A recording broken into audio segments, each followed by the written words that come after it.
I think we're live. Oh shit. What's up, everybody? What up, It's everybody? Tyler with Hook Sets Are Free. What's up, Rich Hellabass? Yeah, we are. We are live, I think. Let us know in the comments if Yeah, we are. we are officially live. But we got 11 people in here already. Hope you guys are doing well. My name is Tyler. This is Hook Sets Are Free. We've got Matt, aka South Jersey Fisherman, formerly known as Matthew Acevedo. So, Whatever, everybody. Matt, whatever you want us to call you, welcome back. We had Matt in here a couple months ago to talk about none other than the DRT Tiny Clash that I had somebody send me kind of seemingly out of nowhere after talking about this bait on a live stream with James from Smack and Bass on Instagram. And I thought the dude was, I don't know, not being real about it, but did send me that bait, and I was looking for a little bit of input. So I asked Matt about it, and he let us know what there is to know about the bait, and I super appreciated that. Matt has been a loyal subscriber to the channel, tunes into the vast majority of these live streams, which I end up doing at least once a week, usually Thursday, Friday, or Saturday night, sometimes more than once a week. So welcome to everybody in here right now, and welcome, Matt. Thanks for joining. This was your idea last night, and I appreciate it. Why don't you just tell us what the general idea is? I'm just I got pretty much got JDM lures from the hookup tackle in the past 2 weeks. Pretty much, I did unbox them, so it's not gonna be like a true unboxing where I'm like opening up the box first time. But it's pretty much lures I haven't actually used yet, and pretty much haven't unpackaged. I did use one, but and one other one that I just got a repeats of, just restocked of, but the rest they're pretty new to me, and I haven't used them, so it should be pretty cool. But I do know a few things about them, but I have not fully actually tested them, so should be pretty cool. And then also have some swim baits that I had got recently too as well, that I had tested recently. Right on. Sweet. Okay, well, I'm looking forward to that. You know, I think a lot of people end up liking to tune into this channel because I do a lot of unboxings. You know, traditionally it was more in the standard format of pre-recording a video and editing it and posting, you know, a 10 or 20-minute unboxing. But in the last 6 months or maybe even a year, most of my unboxings have been live, and I know that a lot of you guys like that. I've not had a new package in like 3 weeks, so I was pretty excited about the fact that Matt suggested this last night, and so a little unconventional for me to host an unboxing of somebody else's live, but still cool nonetheless. So I'm excited about it. Yeah, that's what I was actually gonna do with somebody else that I was gonna do not this specifically, but actually like the little small topic about like spring swim baits. But I just ended up calling it off. I just didn't really feel like it at that time. It was just I wanted to like give a little bit more time because recently, like I said, it's still been pretty cold, and I haven't had really much success with the swim baits that I had. I actually just did like a tournament, and I really didn't get anything, and I really wanted to like do more of like updating more like recently, not just give like opinions like from maybe like last year or something like that. I wanted to give like fresh updates of maybe what's working now. Sure. So I just didn't want to do that. So that's what I really wanted to do, was like, do weekly updates of, fishing reports and stuff like that of certain baits that has been working for me and stuff like that, or new baits that I've tested that week. And I think that might be good. And I think that's what I'm going to do in the future, is just do that. Because I actually have a phone that it's a pretty good phone. It's a Galaxy 9, I'm pretty sure, something like that. Sure. And I have a crappy phone. It's the one it's like a shitty old 2013 phone I have that's I've been using for a long time. But that one I just would, have that to just actually use, and I can see on, and then use the other one to actually, film while I'm fishing. So, and it has a good camera. So I think I'll be able to pick up that, when I'm fishing. So should be Sure. pretty cool. Well, right on. Yeah, as you see posted up on the deal here, Daniel said, liking the light change, Matt. I made a suggestion to Matt last night because ordinarily he's sitting under some fairly dark light. Maybe it's for his eyes or what have you, but it's one of these. Yeah, oh my gosh, dude. But I don't know what it is, but the quality of your video last time and in general, a lot of the photos that you take end up having a really, dark background. So I was giving you a hard time last night, and I appreciate you changing out that bulb because it looks great, nice and bright behind you. But yeah, let me just address some of these comments in the chat. I like that we're seeing Rich Hellabass, welcome, dude. Bruce Nichols, Dustin Taylor, Tom Mix, JP Harrell, Daniel T, as always. How's it going, guys? Appreciate you hanging out. What up, guys? Looks like Rich said nice 5-pounder, Dustin, and Dustin said that he caught it on the Chick Magnet. That's pretty sweet, dude. Pretty nice.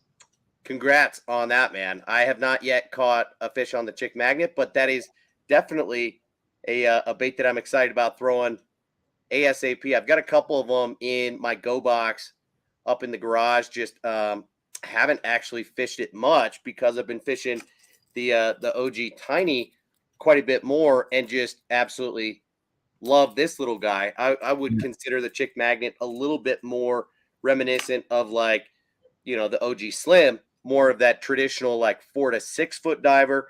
And, I've been more interested in seeing how the Tiny compares and, just love the way that it runs. And so I've been throwing it just a little bit more, but I haven't been getting bit on crankbaits just yet. So need to be throwing it, and congrats on the catch. I will definitely get on throwing the Chick Magnet ASAP. So yeah, I haven't actually used it at all myself, but I've heard like good things about him. So it's a good looking bait. I actually like the profile a little bit better than I do the OG Slim.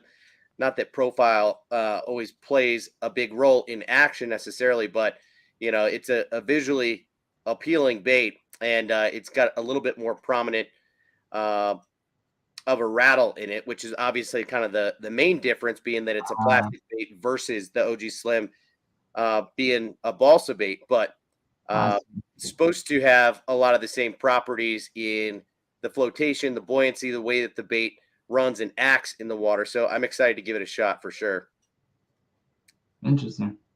All right, so dude, let's get into your box. Why don't you show us what you picked up recently from the hookup tackle? I think pretty much everybody in here is familiar with the hookup tackle, at least you ought to be. If you're at all a fan of anything JDM tackle, they carry pretty much anything and everything that you could want to find, pretty much. I'll say that, at least that that has or will make its way to the U.S. The hookup tackle is on the forefront of that, and they've got remarkable relationships with Megabass, Depths, OSP, tons of companies, and managed to get their hands on stuff before a lot of other retailers, and they get special runs of colors made for them. Lucky Craft is another company that they've got an awesome relationship with. So I am curious to see what you've got to show us, because we haven't talked about this ahead of time. And, I know that you religiously watch their videos just like I do. Every Sunday they're posting a new video showing what is new to the store, what is freshly restocked, because all of that information is not only interesting, but important if you're looking to buy harder to get baits. That is specifically why I made a purchase from them. Oh, I don't know. What was it, like a month ago or whatever, to pick up some of the cover scats, because they seem to be really hard to get your hands on. And, that's starting to get better. I've noticed Tackle Warehouse has them in stock right now as well. But the hookup has some awesome baits. So what do you got, man? They have pretty much everything you can, like you said, pretty much you need. But if you can't find it from there, there's a couple other places that do have good selection. But the hookup tackle, I just been pretty much buying from them for so long that I just pretty much go there, and they have you know, amazing shipping. Like they just pretty much same the next day, pretty much they ship your baits, and I like that pretty much. And then they also, you know, when you buy the $50 or more, you know, you get the free shipping, but the free shipping is 2-day shipping, and that's pretty good compared to a lot of other companies, you know. Yeah, I was going to mention that for sure. That's definitely one of the things that makes them stand out from pretty much anywhere else, is that it feels like you place the order one day and you're getting the package almost the next day. I know Yeah, that's not necessarily the case, but ordinarily you've got that, like, you know, almost a week window where you're anxiously awaiting that package.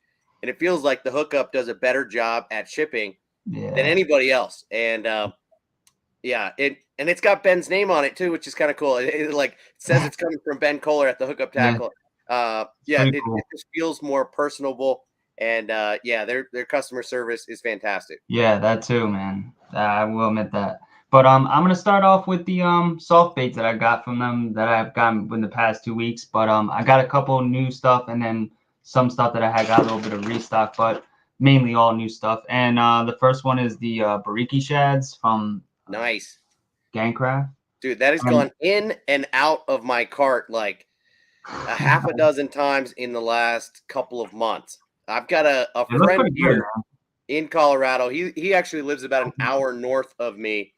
I think his Instagram page is Colorado Fisherman something rather, and he catches some big bass up north of Denver and closer to where he lives. There's a lot of bodies of water, and he catches so many fish on that bait. He throws them in more natural color patterns than that. Is that a black or a green pumpkin? This is actually like a black, but it looks like it has like a green flake in it. So it's So like, no joke, I was literally researching that bait like today because I had it in my cart at Tackle Warehouse. But that bait just has I apparently there's something about it. It's only been out a couple of years, I well, think, in the US market, but it that has a tail has a steam. really wild Oh shit. swim on a faster retrieve. The tail, man, is like paper thin. Look at that.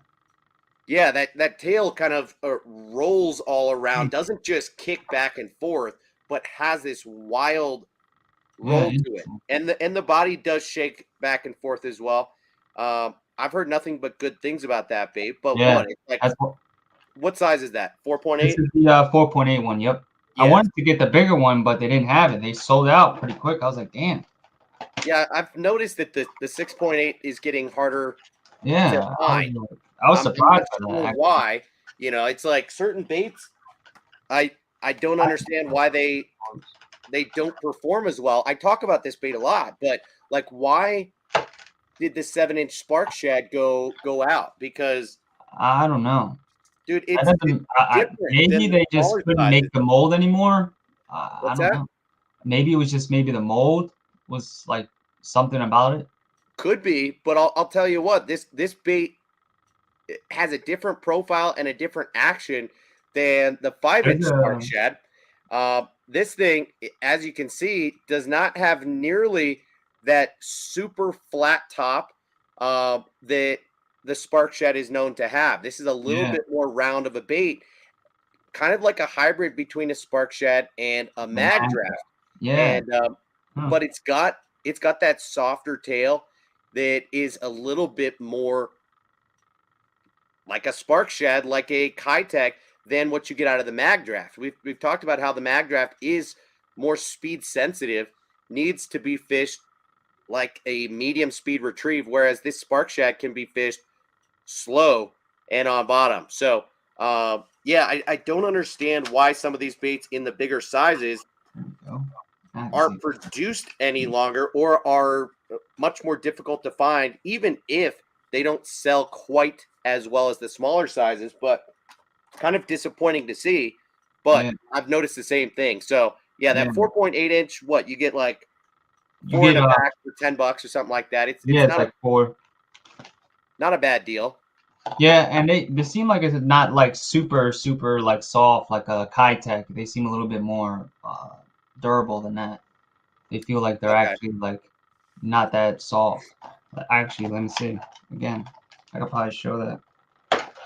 Yeah, I was going to mention that dude that I'm friends with up in Fort Collins fishes that thing like every single time he goes out, and he catches hundreds and hundreds of fish on the Bariki Shads. He must just have packs and packs of them. Yeah, the I tail swear, looks like it's obviously fragile because if something probably gets that, it probably will rip. But right, the tail will probably pop off. Huh? but that, I mean, I've never seen a tail that thin on like a paddle tail. To be honest, it's crazy.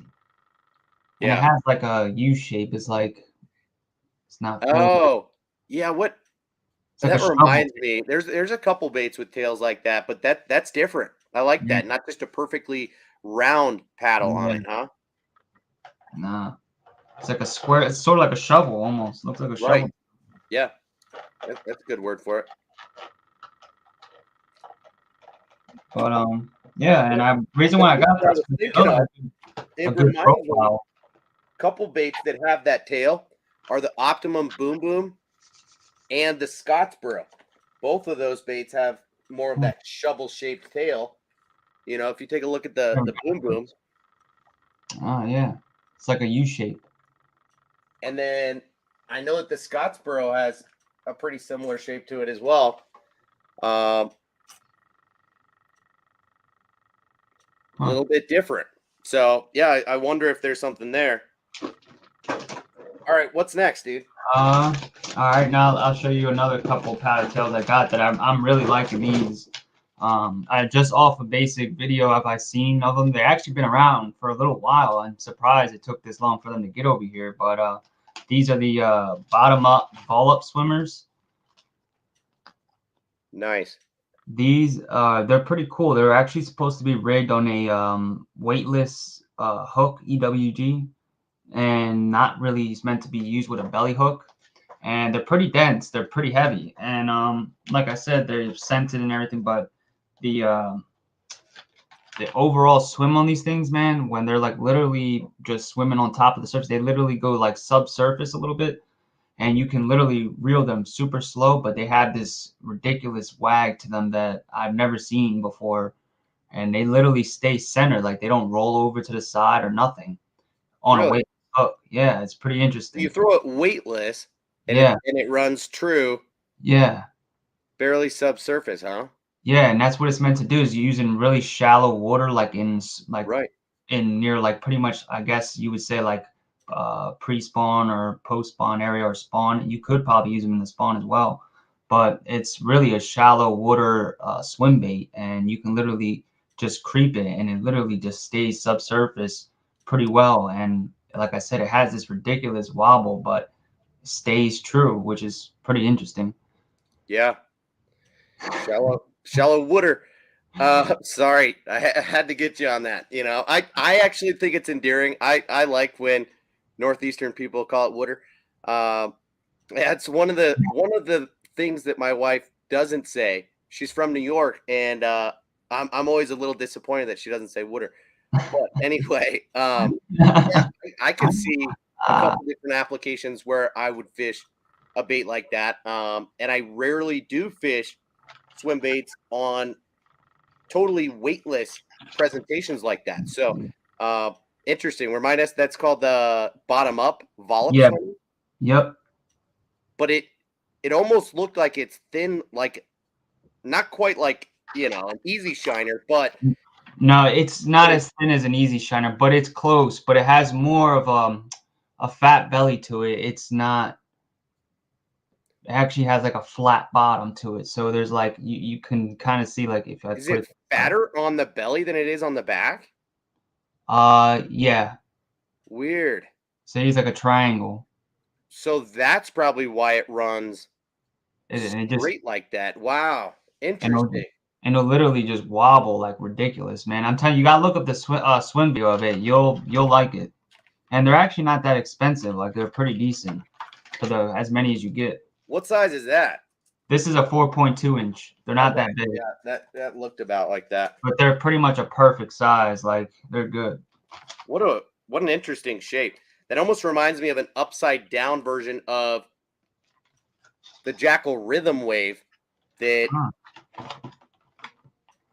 the Rhythm Wave is a bait that people don't really talk about very much, I always see them in the background of people's like videos, and then I just never hear people actually show them. Yeah, it's an interesting bait because it doesn't have a tremendous amount of tail. It kicks really well, but it's only like the top 20% of the bait. It tapers pretty late. It's got a whole lot of meat on the body, but to your point, this guy's flat on top and has more of a traditional belly. So I would not rig this thing weightless, but is that the same bait? Yeah. Different color? Yep. Nice. What is that, like a golden shiner? This is a golden shiner, I'm pretty sure. Nice. This color, I like this one a lot, but that other one has like a rainbow color to it. It's almost like a purplish color, but then it has these big flake in it that it's really hard. Let me see if I can get it to magnify on it. It's really nice. It's a really unique color that you really don't see much. Let's see if I can get it. It's got that purple bottom, more of like a green back. Yeah, it has like a sort of like a greenish turquoise back. It's really interesting. And then it has like a purple bottom with that big flake in it. Yeah. I like that. Kind of like a rainbow trout pattern almost. Yeah, that's why I got it. It was pretty unique. But I always like I said, even in places where I don't have trout, I've caught, fish on them. So yeah, it's interesting. That's a cool color. Well, yeah, interesting swim bait for sure. Yeah. Is that 4.2 really the only size that they have, or just the I size think that at the moment that's the only one they have in this one, but I think they might be making a bigger one, but I'm not sure of that. But these are the only ones that I know of at the moment that I've seen, like on the hookup tackle or even on, I think, the video that they have online. So, but it would be cool if they made a bigger one. I think that'd be awesome. Sure. Well, interesting that it's got that almost reverse design of what you think about. Usually more of a keeled belly, right? Yeah. And it's kind of upside down. I like that idea. Yeah, and almost it's almost like an upside down spark shed, like you said, it pretty much. Right. It pretty much is, because like if you look at it, it really is. That is true. I didn't really think. And then I have like these. If you look at a traditional type of like a round belly, it's totally different. So if you look at that, it's like a completely like a dart. Oh yeah. So it is a lot different. So that's probably what allows, like you said, to stabilize. Don't put that away. Is that your power wiggler, dude? What is that? Oh hell no. What is that? This is the Daiwa bank hacker swimmer. Okay. It's a hollow belly that they make, and this is another bait that's really good, but I don't really talk about it too much. But it's it's like hollow from like pretty much this part back, but like in the front, it does have a little hollow cavity in it, but it's not completely hollow, so it's a little bit more durable. So it literally just hollow back here on the back part of the tail. So it allows it to have like a really crazy wobble, like it wobbles like. Does that tail rise up above the bait or no? No, not really. It just ends up wobbling really, really wide, and the head just goes crazy back and forth. Interesting. So I'm not sure. I think that's why they did that, so that the front of it's a little bit more stiffer, and then the back is just wagging, and then it causes the head to wobble at the same time. So it's pretty unique. That's a cool idea in terms of durability. I like that. They are they're really, really durable, man. Like they're super tough. They almost feel like saltwater plastic. But they like I said, they still have a ton of action. And then they come with you can get a jig that you can buy separately, and they fit perfectly to the front of the actual swim bait. Or you can just belly rig it. It does have a belly slot in them. It's there. And it goes not that deep, but it's enough to where if you put a regular, belly swim bait hook, it'll work. So, but they're pretty cool. And like I said, it also has that pocket. And I think that's what the pocket is there for, because it has on the top, it's kind of hard. There we go. And it's got that notch. Yeah. So there's like a little gap in there. So I think it's a little easier to penetrate the hook in and, Doesn't get it. the Bariki Shad have that? I pull those back out. Yeah, they do. I swear that's one of the things about the Bariki Shad is it's And got also the case itself, allows you to put it back in pre-rigged. So nice. So you don't have to worry about, having to take it and put it somewhere where it gets all bent up. Yeah, like I've got with all of mine sitting here on their pegs. It's pretty smart. I like that about that, And yeah, it has a little hump on it. Yeah. So literally, and a little notch. Throw it on a weedless hook and then expose it into that notch. Yep. It's a cool idea. I don't know why more companies don't do that. Most companies just assume that having a slot on the top of the bait for your hook to rest is enough. But the reality is usually it's not. Once the slot where you're actually rigging the bait through loosens up enough, once this loosens up, then all of a sudden as you're fishing, the hook will just start sliding. And when it comes back to you, it's not resting there. So you have to expose it. And so when baits are made with just this top slot for it to rest inside, it seems like a cool idea, but isn't all that practical. And then you end up having to have a unique solution, put something on the hook to keep it from sliding down on the hook. Oh. But to be able to just, penetrate something on top of the bait to keep it there is, you might as well, right? Yeah. It's just a design feature. Well, there's actually, I'm going to show you a second real quick. There's a bait that I got that's actually has something similar to like that, but it's like a built into the body pretty much. And it's a soft bait. Hold on.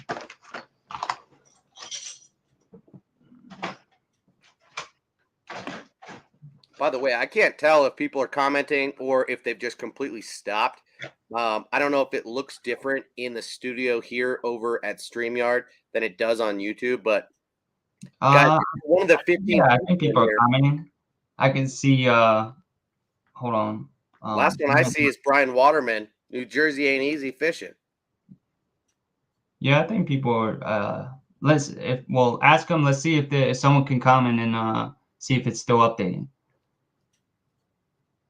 Should be. So there's 15 people in here. I don't see any. Well, there we go. Yeah, just paying close attention, says Nick Rodriguez. Comment test. Thanks, Daniel. Well, this one right here. This is a Sepper 9. It's made by Madness. What in the world? Who's it made by? Madness, the one that makes the Balam. Yeah. So it's pretty much to mimic a Balam, but in a soft plastic. So you don't have to worry about spending $150 on a, hard plastic bait. Sure, you can get it for pretty much like I think it's $25 or something like that. And that bait right there is $25. You get 2 of them. Okay, all right. So it's not too bad, but they're also a little not like too bad as durability wise. Right. But the like I said, I pretty much rig it, but it has these little fins on the top. Nice. That pretty much keep the hook right there, as you can see. I have it right there, and they work pretty good. They're pretty stiff, like. Right, so you don't have to expose it. Yeah, you pretty much you could if you wanted, but I don't. I mean, eventually you will. Like I said, once it starts to loosen up. Yeah. Because if you're using the same size hook, it's not like you're going to be able to re-rig the thing. But if you expose it, you're definitely not going to get hooked because I just did that and it's like. Yeah. Well, that is a freaking crazy bait. So that has a straight tail, right? And it's got multiple joints. So what do you do with that thing, dude? You burn it. It's you take it and just go near like the ledges or pretty much edges of banks, and you just burn that, or in a current stream, or and it just has a snaky. Yeah, it just pretty much natural bait fish swim to it. Yeah, the tail it's so thin that it just like really kicks really well. I just add a little bit of chartreuse at the end, and you can't really even see it. So light, but that thing is wild, dude. How many segments? There's 4 plus the tail. Yeah, 1, 2, 3, 4, 5, almost 5. That's crazy. So what do they call that bait? That's the Madness what? This is the Sepper 9. They also have a small one. I think it's the Sepper 7, and this one is just a little bit bigger version. So how much does that thing weigh? This one is, I think, only 1.5 ounces. Okay. And then the weight, obviously, so probably maybe 2 ounces in right total. around 2 ounces. Yeah. Yeah. What size hook do you have on that? This is a 10-aught. Yeah. Yeah. And a 1/2 ounce as well. It's not too heavy. I didn't want it too heavy so that I could actually, allow it to fall slowly. Right. It actually has a little bit of buoyancy in the plastic. It's not meant to sink. It's meant to float. So, All right. It allows it to fall a little bit slower. And if you didn't want to weight like weightless, you can put a weight in it, and it allows the bait to stay, subsurface. So it's pretty cool. Now show us real quick before you close that up. Yeah. Because JP's saying 9 inches, need a big mama to bite that thing. I mean, theoretically, really. Sure, but no. I mean, a 2-pounder. If you look at it, the way the segments are. Yeah, that's what I wanted to see. When it folds up, that bait, nothing. It's half the size. All of a sudden, that thing's like the size of a Bariki shad. Right, exactly. All of a sudden, that thing's a 4.5 inch bait when it's folded in half because of those segments. So, yeah, you're right, Tom. It does look like a huge Lake Fork Magic Shad. My first thing looking at it, I'm like, oh, looks like it would be a sick, gigantic chatterbait trailer. Of course, but that's why I asked, how do you really fish that thing? Yeah, it's got such a a relatively tight action on its own. Are you just straight swimming it? Does it have enough movement, or are you ever going to twitch it? Would you ever throw it on a unweighted? It's almost like I said, if you wanted to do it like an unweighted, you can put it, like I said, a weight in it. And it allows it to go like subsurface, where it'll stay pretty much on the top of the water. It almost becomes just like the ballam, where it just stays near the surface and you just burn it. And it pretty much will be like something like this. Like if you're using something like that, which is just a multi-jointed bait. Right. And that would do the same exact thing. Like this, unless you have like a slow sink one where it would slowly go down. If you just had a high floating bait, it would just be the same sort of scenario, just in a soft bait. And probably, like I said, you're just going to have a difference of, the hooks, not having to worry about having the trebles, and you're just going to end up having to set the hook harder. So probably different rod, so on and so on. Yep. Interesting. Well, very cool. Yeah, I could see why that was appealing to you. Just because it, anytime you see a hard bait turn soft plastic, it's hard not to be curious, right? Pretty cool. So, definitely a cool concept. Separ 9. Yep. And you get 2 in a pack. So it's pretty cool. Yeah. Like I said, crazy. I mean, it sounds really expensive, but it's actually not that bad when you consider what else is out there, big swim bait wise, soft plastics. It's almost like you're having 2 8-inch mag drafts in a way. Exactly. An 8-inch mag draft costs $25. Of course it's pre-rigged. So, but if you imagine if they made, which I've been asking, I don't have the right connections. I would love to see them make a freestyle 8-inch, larger than a 6. If they made a freestyle, so that you did not have to actually remove the harness, they would probably still cost $15 to $20 a pop, right? Yeah. So realistically, that's what you're getting there. It's just a high quality big bait, but it's going to be relatively specialized. Yeah, the action, like I said, it's worth it. Definitely for the action alone and the way that it swims, I think they're worth it. They swim amazing. And the reason where I found them from was I didn't find out on my own. Like I just wasn't even looking for it. It just ended up where I was scrolling on Instagram and I saw Toxic Baits was using it. And I was like, holy shit. I was like, wait a minute. I was like, I thought it was something he made. And I was like, holy shit. And I thought it was like, I thought it was going to be something he was going to produce. And then I ended up seeing somebody comment. They were like, "Oh, that's like a Separ 9." And I was like, "Oh, snap." So I went and just like looked it up. Right. And I was like, "Wait a minute, that does look like the bottom." And then I realized it was the same people. And I was like, "Oh man, I got to get that." Cause same profile, probably the same number of joints. I mean, golly, it looks exactly like the bottom. Yeah. Right? The bottom is like a 300 size bait. Yeah, and it's also, the Separ 9 is also smaller. So what is 300? Is that 12 inches? I think 10 inches. No, 10 would be 250, dog. Oh yeah, it is. You're right. So 12 inches, that's a 12, giant bait. yeah, 12, yeah. But wow. That's big. Daniel, with his outside research, the Separ 9 is 1.9 ounces. Still, it's not like you were far off on that. And like you're saying, with it being that bulky and made from a relatively buoyant soft plastic, that the sink rate's not going to be dramatically faster than it's actually lighter, I think, than the Citizen. What's that? 6-inch Citizen. I think it's lighter than the 6-inch Citizen. Yeah, those things are bulky, no doubt. Yeah, I actually got those right there. But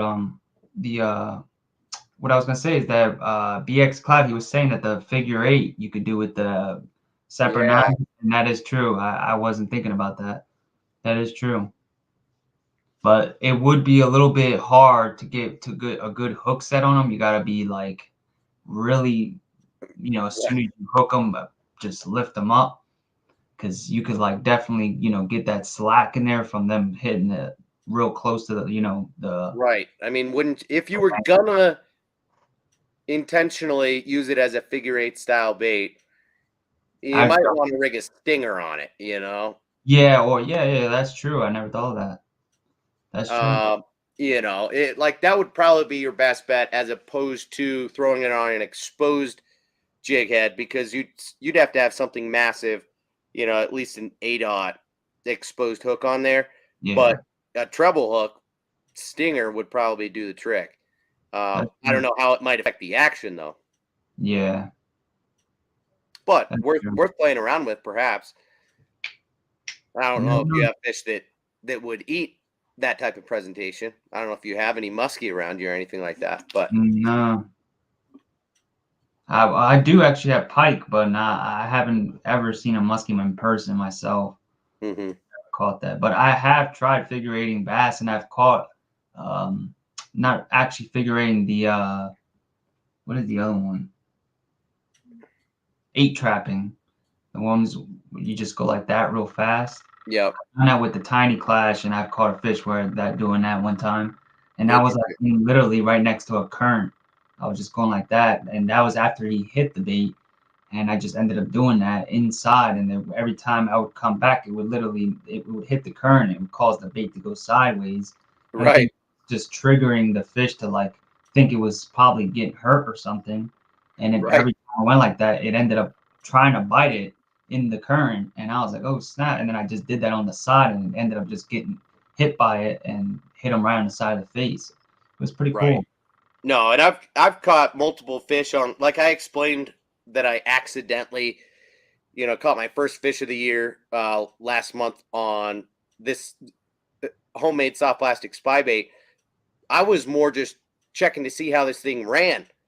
5 feet in front of me, it was relatively stained water, and so I'm pulling that thing back and forth in the same spot, barely just picking it up out of the water, setting it back down. And it was probably on the 5th or 6th pass that a bass that was presumably sitting there and uninterested just started getting pissed off or thought something was up, that bait was getting chased or schooling or something, and just couldn't help it. I had no idea there was a fish there. That's cool. Just came up and snatched it. So I suppose there's something about that type of presentation where you're just literally, if you know that it's perhaps a relatively high percentage area, it's probably a decent way to do it, is to just back and forth, right over where those fish might be hanging out if you haven't spooked them already. Yeah. But I'm, like I said, I've done that with actually like swim jigs. Like sometimes with the Matsuraba when I'm fishing, because like that's another thing about that Matsuraba jig that really not many people know about is that it has like a flat head to it on the front of it. I don't have it on me on one in here. I have them all in my bag. Wait, I think I might do. Yeah. And so this one is like completely wrecked. The damn skirt's gone, destroyed. The wires have like demolished. Yeah. And so, but that one, like I said, that's a good one. But I can get a new skirt for it. But like I said, on the front, it's literally flat. I can cut. There you go. You did that to it, or it came like that? No. That's how they come. Okay. So I was like, holy hell, dude, you're dragging the fuck out of that. And but literally, the head on it is literally nice and flat. So when it goes and it lands down, it literally will stand up on the bottom with the shaky head swim jig combo. Genius. So literally, it's like you can stop it near wood or whatever, and it'll literally just go down and fall with the pointing straight up. And I do that with the power wigglers, and that's why I think they get bit so much. And it's because the bait's literally going down, and sometimes it may be near a bed or whatever when I'm near spawn or whatever. And I think that just makes them get pissed, and they literally hit it. And I swear I've literally last year around this time, which usually that's why I'm pretty surprised. But I think it's just like the weather. But around this time, I was literally throwing a cast and literally get a bite every damn time. And I was like, what the hell is happening? I was lost. And then I would switch and try something else to see if it would do the same thing. And I would not get that bite. And I was like, what the hell? So, and I tried a different jig. I actually had snagged it and lost one. And all I had was the OSP slipper jig. And literally, I did not get a bite after I lost that jig. And I was pissed. I was like, dude. Right. But like I said, and this damn hook, I don't know what the hell it's about it, but it just literally pierces the shit out of the fish. Interesting. Every time. And it's like I barely sometimes set the hook, and it literally will go right through the whole lip. And I'm like, what the hell? And I'm thinking I'm setting the hook too hard, but I'm really just doing like short little jerks. Right. Not really that hard, and it goes right through. And especially that presentation's a cool idea. I don't think I've seen many swim jigs with that shape of head, quite frankly, where and they go through wood, like I said, amazing. Like halfway between a shaky head and a swim jig. It's got the point of a swim jig, so it's going to track true and it's going to come through grass well, but then that flat bottom at an angle to where it's going to sit up like a shaky head. And then it's got that real thin skirt to it that's one-sided, so it's not double skirted. Who makes that? Depths. Oh, that's the Matsuraba? Yeah. Damn it, dude. Why you gotta do that to me? And it like literally will flutter like a damn jellyfish. Like it just, when you literally will pause it and jerk it, if you want to do that, it will just flutter real well. And it exposes the trailer really well. And that's why I use it with the power wiggler, because it's like a perfect size. Like I use it sometimes with these 4-inch ones, like these are like, now that they're out, now you got to show them, dude. these are like my favorite damn colors. But I have let me get the ones I have that are open, which are smaller. But these are the Matt small talks about this bait, perhaps more than he should, because he likes them, and they're not all that accessible at this point in the U.S. The hookup does carry them, and you can find them if you look, but most places don't carry them. This is a Berkeley, Japan designed bait, but it's got the traditional power bait scent on it. But it is a bulky. No, it doesn't. Oh, it's got a shrimpy Japanese power bait. What is it, dude? It's not that either. Get the hell out of here. What is it? It's literally like a green pumpkin scent. It's insane. Shut up, dude. That's not a thing. Green pumpkin is not a scent. I'm telling you, man, it's the best scent in the world. I don't know what the hell it is. Tell us what it smells like, because green pumpkin smell it is all not day. a flavor. It's a I color. don't- It's literally like it's clear scent. It doesn't have any color to it. No, but what? But okay, but what does it smell like? Oh, like literally, it smells like green pumpkin. Like No, it doesn't. I'm telling you, it's green pumpkin, man. Doesn't it say power bait on the package? Show me. Dude, yeah, that's what Show I me. said. If I right now watch this, I'm gonna go grab my other power bait worms and I smell it and I'm gonna vomit. Look at this. See this right here? That's original, like a general from the US. If I smell this, I'm not gonna do it. Do it. Nah, that ain't He loves it. Smells like green pumpkin. No, dude. So, oh, that was a mistake. Now it's on your fingers. That ain't the same.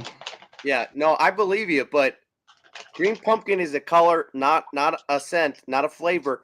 What, JP Harold? Thank you. I'm saying like literally no. I mean like you ever smell like a green pumpkin scent? Like no. No. I'm talking about like a green pumpkin. Like you actually smell like pumpkin scent In the wild, like a pumpkin that is unripe. Yeah, that like pretty much unripe pumpkin. It's literally if you cut that open, like it literally smells like that. It's weird. I feel like we need to make some sort of meme out of this. I'm not joking, dude. Green pumpkin is the most popular bass fishing color. Oh, I know that green pumpkin in the world. I'm saying that literally it smells like Yamamoto 297 green pumpkin. And now shout out Roland Martin. But no, it is not a scent, but a green pumpkin. It's like a squash. It almost smells like squash. Okay. It's a really hard a green squash scent. Like that's why I said it like smells like a green pumpkin, because that's the only other thing I've actually smelled in person. That's so funny you said green pumpkin. Wow. Well, I'm curious because it's very weird. Traditionally, most Japanese baits have a lot of crossover in scent, and it's either shrimpy or it's fishy, but not like we would associate here in the US. Kitech is probably the best example of it, but tons of Japanese companies have that same type of smell. But you're saying it is not that. No, it's not like that. It doesn't smell like any sort of like fish or anything. So do the other Berkeley Japan baits have that green pumpkin scent? Yeah, there's what's it called? Nori's has it, sort of. Hold on. Okay. Nori's is it was hard not to really want to know what Nori's baits smell like after what's his name? Who was it? Takahiro Omori or yeah, they sort of had the same smell, yeah. Who was it that won on Nori's baits at the end of last season? Taku. So I picked up this Pad 2A just because I wanted to know what their scent is like, dude. Yeah, it's like an amino fucking acid thing. I don't know what it is. I feel like a druggie trying to put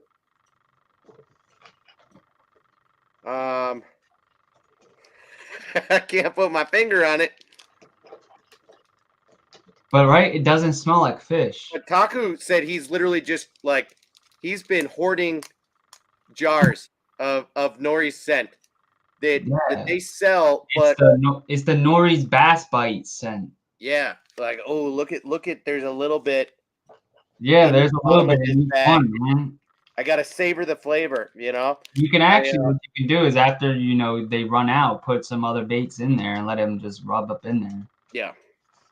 But I like I said, I got a couple of baits from them. I got the small version of the regular, Escape Twin, which is almost like a what's it called, brush hog, but just like a different version. Yeah. But the other one is a little bigger. But like I said, going back to the Power Wiggler, the this, like I said, it has a unique shape. It's not. It's similar to this other bait that's over here, which I think is supposed to be like the same thing, but it's not. It's a different type of plastic, but it has a very like wide body to it. And it almost looks like a crankbait nose shape, like the way that it's flat on top and then has like it starts to come down a little bit. It has like a little hump on it. It definitely has like a curve that it goes over. Yeah. But it definitely, man, when this bait goes and it's thumping, you can feel it in the rod very good. And that's another thing I like about it. It has a very good kick to it. And it's very thick to tail. And for being the size they are, they're not, super, super thin. Right. Yeah. It's not a long bait. It's stubby for sure. Yeah. It's got a relatively short tail. But that is a giant paddle. And it's like a different shape too, right? Show us that shape again. It's got that upside down tail. What and then it has like a bend to it. It comes to like a sort of like a backwards, right. curve. Almost like I was showing if you manipulate the that toad runner, so that it's like curved out a little bit. Yep. And they're pretty dense. What's pretty cool about them is that, when you buy them, they tell you the weight of the bait itself. It's pretty cool. If you just look underneath the size, it'll tell you actually how much each individual bait weighs. And this weighs 22 grams. What? Yeah. That thing's 3/4 of an ounce? Yep. And how big is it? 4 inches. Jeez, dude. Yep. They're dense, man. That's what I was saying. Like the little tiny 3.5s, they cast very well. Like they're really nice. And then so how are you fishing that? What are you rigging that thing on? I always rig them on a swim jig, but also you can rig them on an EWG. And I've done this technique that Kenta Kimura does, which is called hover strolling, where you take a pretty much like a football head clip, and you pretty much it's like a clip, but that's what I call it. But it's really just a football head attachment. And you put that on the EWG, and then you'll hook up this bait to it, pretty much behind it. And you just pretty much constantly reel it, and then you just go like this very lightly, and it pretty much will make the bait just go like this as the tail's wobbling. So it makes it hover, like it's just like swimming randomly all around, but at the same time wagging the tail. So it's a pretty cool technique. So how's that different than a wobblehead with the way that you're explaining it? It's really not just that the fact you can go lighter. It's like you can pretty much go to like a 1/4 of an ounce or 3/8 or lighter, or even lighter if you want, like 5 grams, I think it is. Interesting. So you can go lighter so that, it's not as fast, and it allows you to stay up higher in the water column. So that's pretty much what it is. And you can even essentially, it is a bottom contact type of bait where you're bumping bottom, that things are radically moving around. It's not literally a hovering technique, right? I mean, no, it's on top of the water. What? You're only fishing it probably maybe like a foot or so below the surface. So you're constantly retrieving pretty quickly and literally just bobbing at the same time. And the bait literally stays maybe, like I said, a foot over. I use it to fish over grass. Okay, so unlike a traditional wobblehead where you're going to put a creature bait on and fish that thing on bottom in lieu of a crankbait where you're dredging bottom, in really rocky areas, this you're just going to use as like a swing head in the middle or upper portion of the water column? Yeah, pretty much. It's weird. That's where he uses it, as like in shallow water. It's pretty cool. And I saw it and I was like, wow, this is interesting. And he does, like I said, do it without weight as well. You can do it with a weightless thing as well. And you just pretty much bob it up and down, but you have to have like then it's not swinging erratically, right? Yeah, it won't swing. It will most likely like dart, but it'll swim and jump around as you're working your rod. Okay. Yeah, but you use a paddle tail swim bait for that. You don't use like a Yeah. fluke or nothing. Sure. So it's still a paddle tail, but it will have like an erratic action as it's swimming sort of look. Sure. So the hover makes sense, but why call it strolling if really you're not trolling? Because I think it's like strolling along. I constantly strolling, you know what I mean? Like it's a constantly moving thing. Like instead of like, I guess like bottom contact. I really don't know. Or are Maybe. they doing it, kind of like trolling, but holding the rod, just letting the speed of the boat or the current do the work? Uh, or is it a cast and wind type of No, approach? no. Kenta was using this from the bank. Oh, okay. So then, Yeah, yeah, yeah. It's interesting. it's pretty cool. I think I can find the video where he was doing it, and he literally was doing it in like a little channel canal. He was showing the bait that he was using and everything, and it's pretty unique. And like I said, he was using a light football head. I have them, and I think mine are a quarter ounce, but that's what I use, and it causes the bait to like literally, like I said, you can pretty much keep it about a foot down below and just constantly retrieve it, and at the same time just keep bobbing it, and it'll literally just make the bait hop at the same time as it's just kicking. That's And wild.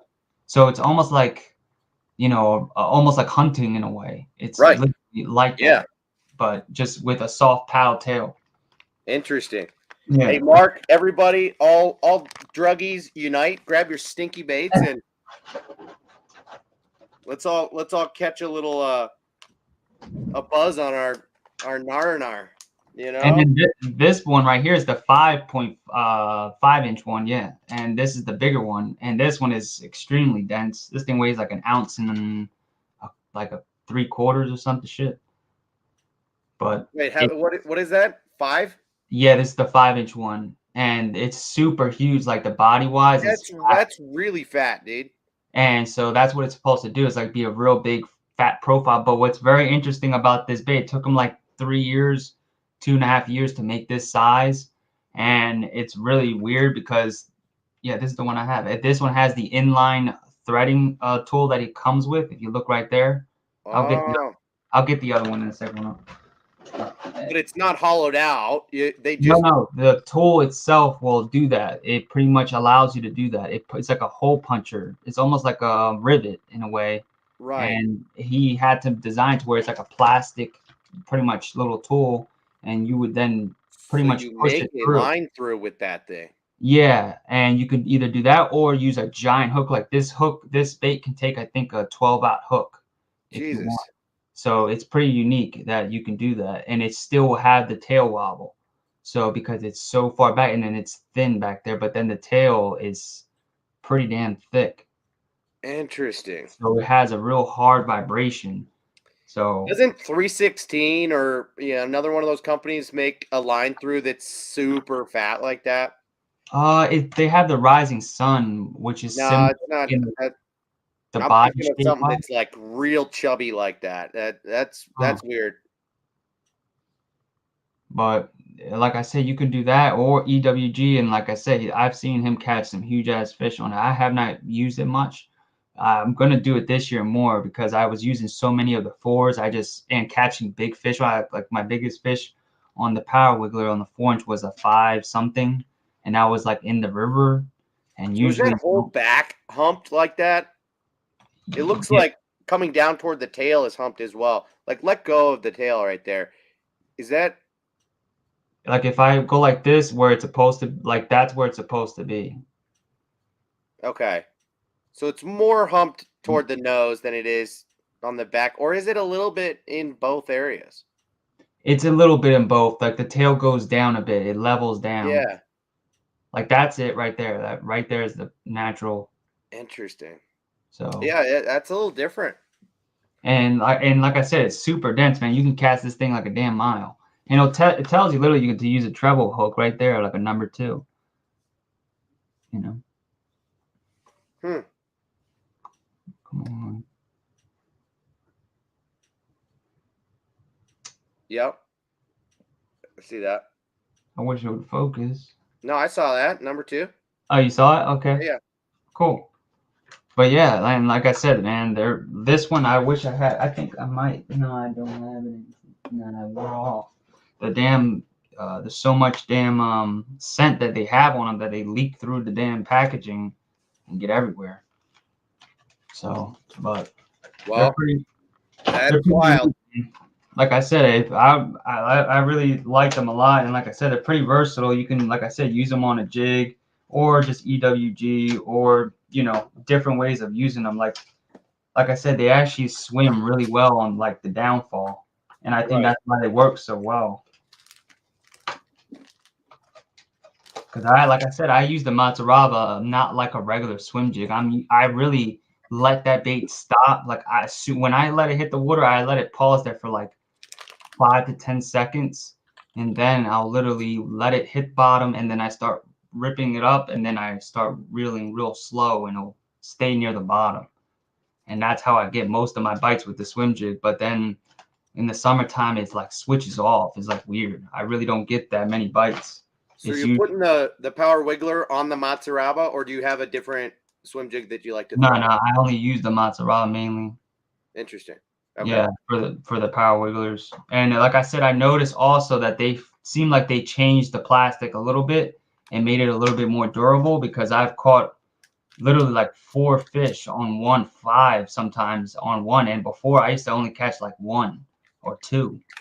So, dude, why do they have it in the yellow packaging? It bothers me. There's no way it's. I don't know. I swear, I'm gonna buy a pack of those just so I can know what the hell. I'm telling you, man, it's different. I'm telling you.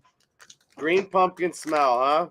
It smells like some squash, like literally, like some literally green squash, almost like the Guggen scent. It's weird. I'm not gonna lie. Let me see if I have another one of Berkeley scent. I'm not sure if I do. One scent I know that stinks like hell that I can't even stand is this shit. I have to have it in a damn Gladly bag. That's how bad it is. This will bomb the room, man. I don't know what the hell they did with this. Oh, and there's like an old school Berkeley bag in here. Little tiny trial old school bag. Weird. And how old is that? That's old. And I found this in my damn garage. It was old as shit. Wow. Yeah. That's cool. And I think this is like from a freaking Bass Pro catalog, I think. And it still has like a ton of scent in it. Extra throwback. And I cut the corner, I think. Yeah, it's right here. But I resealed it back up with a lighter. You know that technique. Yeah, I do. And but what's it called? This here, man. This shit, it's they're called Zach Crafts. They're little honeybees, or Jacobees or something. I'm pretty sure they're called. And they're little tiny 2.5-inch baits, man. And I'm not even gonna touch them, but they're very small. But dude, oh my god. What are they called? The honeybee? I think they're called. It doesn't even have it in English, but I think they're called the Jacobee. They're on the hookup. They're from Zach Craft. They're real small. They're meant for drop shot, but they're amazing on drop. They look awesome. You could catch probably like little panfish with them. But dude, they're bad. They stink bad. I've never smelled anything that bad in my life. Like, it's that bad. I'm gonna see if I can. I want to show you. Share my screen and show people what that bait looks like, so you don't have to pull it out. Here it is. Oh, you did pull it out. Let me make you bigger for a second, if I can. Oh my god, dude. Oh no. Why can't I want to make you solo? How do I do that? I have no clue. Remove. This is nasty. But it's literally so small. And it has this little tiny, like, a bee tail. It's like a little stinger, but literally they just will wobble like crazy. and it literally, like, when you put on a drop shot, it literally will just go up and down, and it stinks. Like I said, it has some nasty scent on it that is crazy. It smells worse than Max scent. Interesting. And it's not like a normal scent. It's like this weird scent that I've never seen before. It's like a crusty, nasty scent. Yeah, that's it. The Wake would be.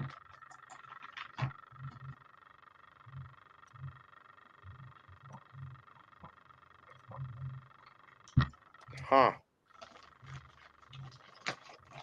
Well. Nah, they don't make a bigger one, JP. It's like literally the biggest one. It's weird.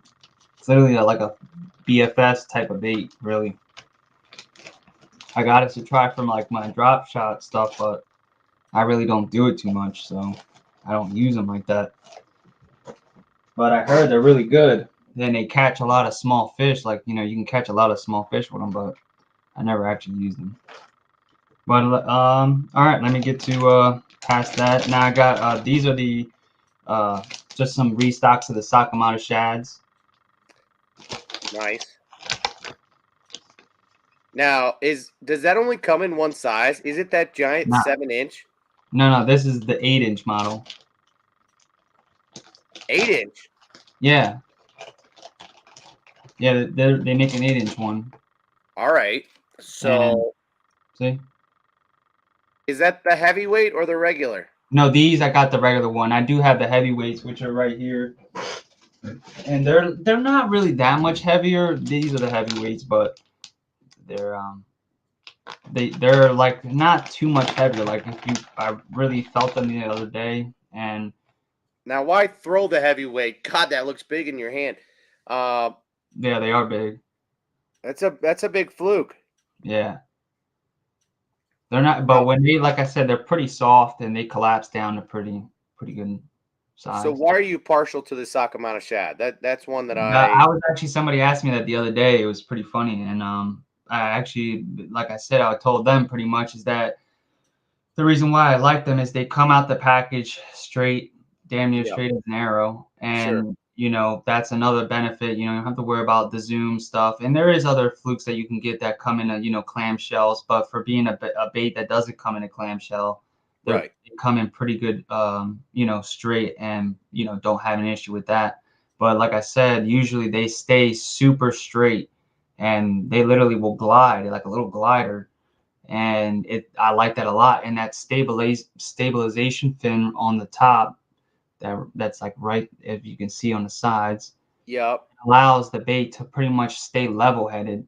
So as it's falling, it'll stay pretty much level on the fall and not want to roll over. Right. And, sometimes the fluke does weird things, right? Yeah, that thing will do like spins in the water. Yeah, I've seen that. It'll just literally be like, right. And whereas that Sakamata Shad's literally just going to stay upright the whole time. Yeah, it wants to pretty much stay in that up position.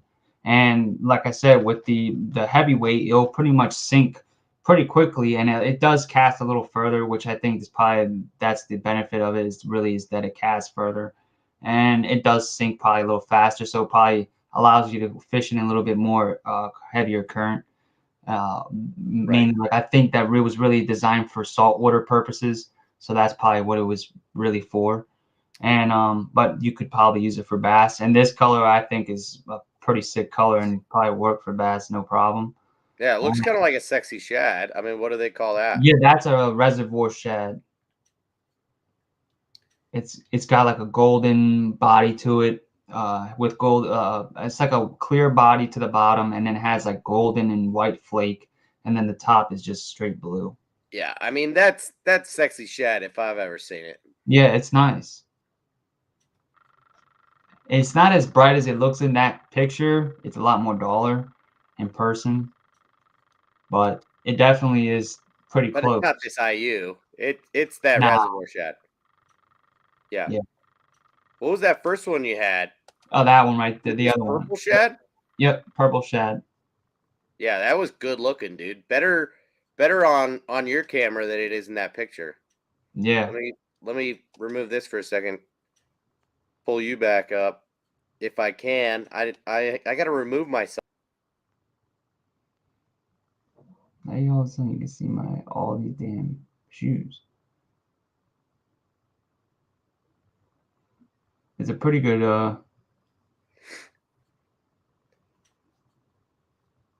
I'm still relatively new to StreamYard, so it like cuts my audio when I pull myself out too. And then I got to go back to the cropped version of us. So sorry about all that jumping around, guys. All right. So did you just pick those? Is this still part of the unboxing? I know we've been jumping around a little bit. No. Yeah, this is the unboxing. This is what I bought in the past, like I said, 2 weeks. The 2 Sakamata Shads that I got. Yeah.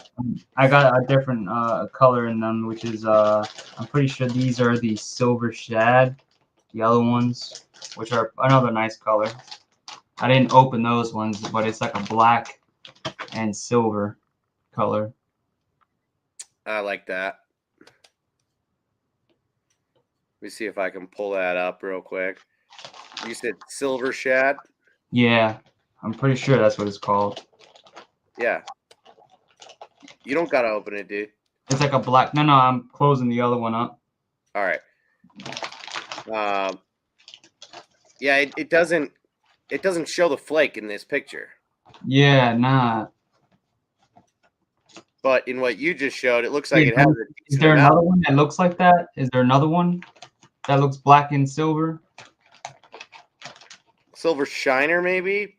Yeah, that's it. Silver Shiner. Okay.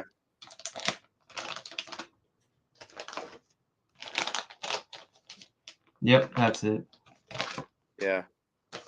Sold out now, dude. Jumped on it. Although, not in the 8-inch. What up? Yeah.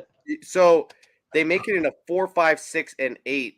Of course, I said 7 was just totally off. I just goes to show how not familiar with that bait I am. But would you throw it in a smaller size?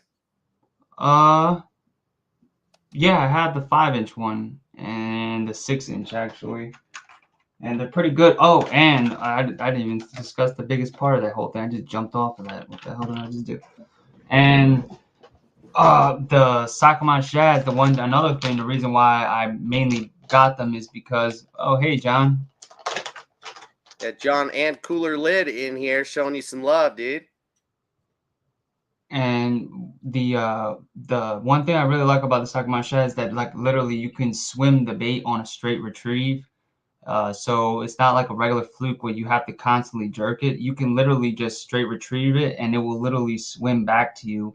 Really? Just like the DRT VTS flukes that pretty much do the same thing. And they literally will just wiggle on their way back and literally looks like a little minnow swimming away, darting away. And it's literally pretty nice. And the 8-inch one looks like pretty much the best doing that. And that's why I think it's a really nice bait to get too, because it kind of can do 2 different things. Right. And allows you to, be a little bit more versatile. Or if you want to just, retrieve it a little bit, you can do that. And just allows for more, uses pretty much. That's cool, because ordinarily I would never associate that with a soft plastic jerkbait. That's just not how most baits in that category are designed. I mean, they are twitch baits. You can throw them on a drop shot. You can do a few different things with them, but really they're made to be jerk baits, not really a straight retrieve bait. So that's cool. Yep. And then like John said, they also have like on DRT's like actual YouTube channel, they have a video of them swimming the VTSs, and it pretty much shows that exact thing. Like they swim like a little minnow. So it's pretty cool. Interesting. Well, I'm curious because I'm learning a lot. I appreciate it, dude. These are and these are the next bait I got, which is the MMZ worms, the Deca versions. Oh, you got the Deca, nice. I saw those by the time that dude, it sold out so fast. I was surprised. By the time I watched the video, which was probably 4 or 5 hours after the video was posted. Yeah. Yeah, I messed And up. I know you've told me before, like sometimes they're posting about this stuff on their social media or on their website, or if you regularly check their website, you'll be able to see this stuff ahead of time. But Yeah. man, some of this stuff sells out like by the second that they talk about it. And Yeah. they showed the Surprised. underwater footage. I looked online, checked these baits out, and was like, holy shit, this is a night crawler. And as Ben said, this bait right here is the Inu rig killer. Pretty much. That's what I've been saying, man, since like last year. I mean, I was telling people the little one is pretty good. we all Like messed this value around and we're for it. like trying to figure out the Inu rig, right? Like just silly stuff. Where Yeah, down they are. you know, I spent what 1 or 2 live streams last year talking about this stupid thing and rigging this up for you guys, right? And God knows how long it took because I used And their scent is crazy. It's very super strong. glue and coffee stirrers And it looks like and all that crap. I'm running my line up and down and up, using a split ring, putting on a drop shot hook. I've got a drop shot weight on here. This is a little too sophisticated of a rig. Now, Yeah. is it cool? Can it be effective? Sure, but it also sometimes not effective. Like you think you've rigged it up right, you think you've got the right worm for it, and then it just doesn't do it in the water. It either doesn't scrunch up or it scrunches all the way up and doesn't go back. Like it's a cool idea, but doesn't work. But that MMZ worm, who makes it? OSP. I Yeah. thought so. Okay, so Yeah. OSP, the MMZ worm, is like a night crawler. They pour it so that it's got all the kinks in it. Yeah. And they shove it Actually, into the I pack. figured Right? out a way how to do that. If you ever want to know about that, I know how to do it. Is it the way they poured it, or is it the way they're storing them in the package? I think it's the way the mold is and the way that they actually, before they put them in the package, they do a certain thing to them. All right, yeah, we could talk about it offline. Yeah. Because And I might be interested in doing that with a certain bait that I've talked about a lot recently, but historically haven't talked about all that much in the swamp crawler. I told you I had other colors. This wicked color, watermelon moon dust, is awesome. What's really cool though about this MMZ2, the bigger one, is that it kind of allows you to use it on a punch shot, and which the other one you can't really do that with. Sure. And that's really cool, and it actually even shows it on the package. That's why I was like, wait a minute. And I thought it was like just a different wacky. But then I looked at it and it was like 3 to 4 out hook, and I was like, holy shit. And I was like, that's pretty big hook. So that's when I knew that I was like, that's got to be a punch shot, not a drop shot. So right. Well, and I was like, that would look awesome on a punch shot. So initially, the 2 sizes that were readily available in that MMZ worm were a tiny little guy, right? Yeah, this one here. And a medium-sized worm. These guys. So what the tiny size is what? It's got to be 4 inches or less? They're actually not that small, but they are just very thin. Like they're just super, super thin. And of course, they've got Japanese names like Chibi and something else, right? Like that's not that bad. No, that's probably 5 inches. Let me see. Yeah, it's about 5 inches. Yeah. But yeah, that is a super thin worm. That's skinnier than the swamp crawler for sure. And the swamp crawler is one of the skinniest worms. And this is really meant to be drop shotted specifically, and this thing just like literally will float down like a little worm. And now I've seen most people rigging that thing like threading a hook onto it. Would you nose hook it, wacky rig it, or thread it? That would literally how it would be positioned. This one I would literally just probably Yeah, I could probably fit. No, I haven't used these, but what I would do was I'd probably use a shrink wrap, a small shrink wrap tubing, Yeah. and put it on there, and then hook through it so I can, at least, keep them very for a little while than usual because they probably would tear after like a couple fish. Right. No, and the reason that I was asking is that Griff from the hookup was saying that he's been using like a tiny ass hook. I don't even want to say that he said a size 4 or something. I mean, he said really small, right? Imagine this Oh, is that's a what it says on here, though. what? Yeah, it literally No, says. no, he was saying on the Deca, dude. Oh shit! Wait, what? He's using a tiny hook on the Deca worm. So Damn. what he's doing is threading the hook up the worm It literally says to use a 1 to 3 eye hook in the nose of the bait. for the drop shot hook. Ah, And it's coming out the front, right?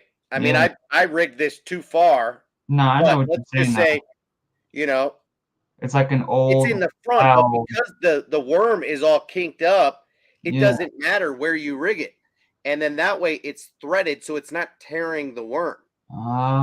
If Ah, anything, then maybe it's going to come out there and your line's just going to be through it. And then you just pull it back through. And then, like he was saying, if it tears, then all he's doing is ripping off a tiny little section of the bait. And then it goes from a 10-inch bait or a 12-inch bait to a 10-inch bait to an yeah. 8-inch bait. And before you know it, he's using that one bait as 3, 4, 5 different worms, and a worm that you're only getting 3 in a pack and spending kind of a lot of money. What do you spend? $10 on a pack of those? I think they're like $8.99. I think, or So I let's call it $3 a don't worm. remember. That's pretty expensive for a relatively soft Yeah, plastic night and crawler you only style get 3 worm. in a pack.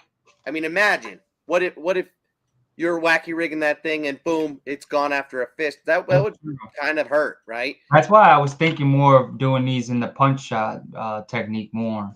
Yeah, And or using shrink wrap, finding a way to like ensure yeah, that you're not going to yeah, destroy that's true. and or lose the worm immediately. But threading the hook is kind of a cool idea that Yeah, Griff had, it's almost especially like putting a jig because trailer. of the way that worm is pulsing and like Yeah. folding up Well, on its there's own. actually this technique that I saw, which applies to that thing I was saying that I know how to do, which is put like an Eno rig. But what you do is you'll take a weight or like a drop shot weight, which I have one here, and I'll just grab one. And you would take pretty much one of these little small drop shot weights and pretty much end up like taking a center punch type of like a center pin, and you would then attach it to the actual little tiny drop shot weight, and then you would take that weight with the little center pin punch and put it at the end of the worm and Yeah, screw it in. And then as you do that, after you do the thing that you're supposed to do to make it get coiled, right. you would then pretty much start jerking or not jerking, twitching the damn rod, and it would allow the bait to pretty much scrunch up every time like an accordion. And as you're pretty much pulling, it would drag it, but the weight would come forward and the worm would extend, and then it would go back. So it would literally stretch forward and come back. The weight would move forward, stretch forward, and come back. So it's like it goes forward, and then the worm comes back to the position, and the Right. weight would just keep it sort of in place. So Right. you almost like the worm would almost stretch back and up and down as in place. So it was pretty interesting. Huh. But it's literally almost like you could do that. I was wondering if you could probably do that with the MMZ worm and get the same almost action as an Enu rig, but without having to actually have one. So Right. Well, we're, from the footage that I see of the MMZ worm, it is the only worm on the market that has that kink built into the worm, where I mean, it has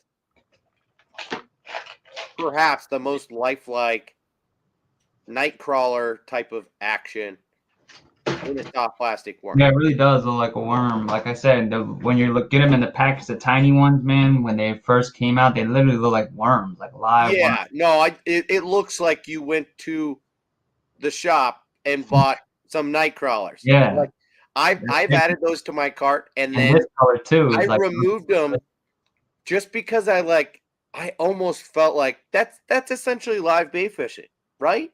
yeah, it's like those are night crawlers, like, and the colors are so damn realistic. yeah. I felt guilty buying and potentially then fishing them because it feels like it's too You're like close to the using real thing. Yeah. Yeah, it's almost too close to the real thing. Yeah, it definitely does. That's why I think I wasn't using them, because I did feel like that too. I was like, these are like for trout. That's what I was saying. Like these are like for trout. Right. And I was like, what the hell? Why would I use that? But then when I was like looking at them, I was like, wait a minute. I've seen guys catching big fish with them. It's an easy meal, and you do have to use drop shot with them, which is why I think also I didn't use them as much. Sure. I thought I could raid them on something else. And I just wasn't at the time. I was so excited because I saw them, I think, like months before they came out on like the Lore News TV. And I was like, oh, snap, those are crazy. Because I saw like a guy catch I think it was like a 6-pounder on it. And I was like, holy shit. Like, how does he catch that big a fish on a tiny bait? And it just interests me. And I was like, well, it's, a worm. So, you catch fish over here with worms since we were little. So why wouldn't they eat, a worm that looks fake, you know what I mean? And it just almost exactly looks like a worm when they. Of course they would. They will. It's just as if you really look, if you ever thrown a worm in the water, they kind of ball up, like they'll end up like contracting. Right. And they do almost the exact same things like an MMZ worm. So it's weird. Well, the Japanese are inventive. That's for damn sure. They are. But these are pretty much all the hard baits I got. I'll go through these a little quicker, but this is just a restock I got from the bottom up. This is that Rizzy crank. Let me put you on, and why don't you explain because didn't you catch a good fish on this recently? Yeah. So explain what it is, how you were fishing it, what you caught. I wish it would focus better. But yeah, it's a nice small bait, and like I said, I like it a lot. I had to actually got another one because I was like, if I lose one, I don't want to end up not having it.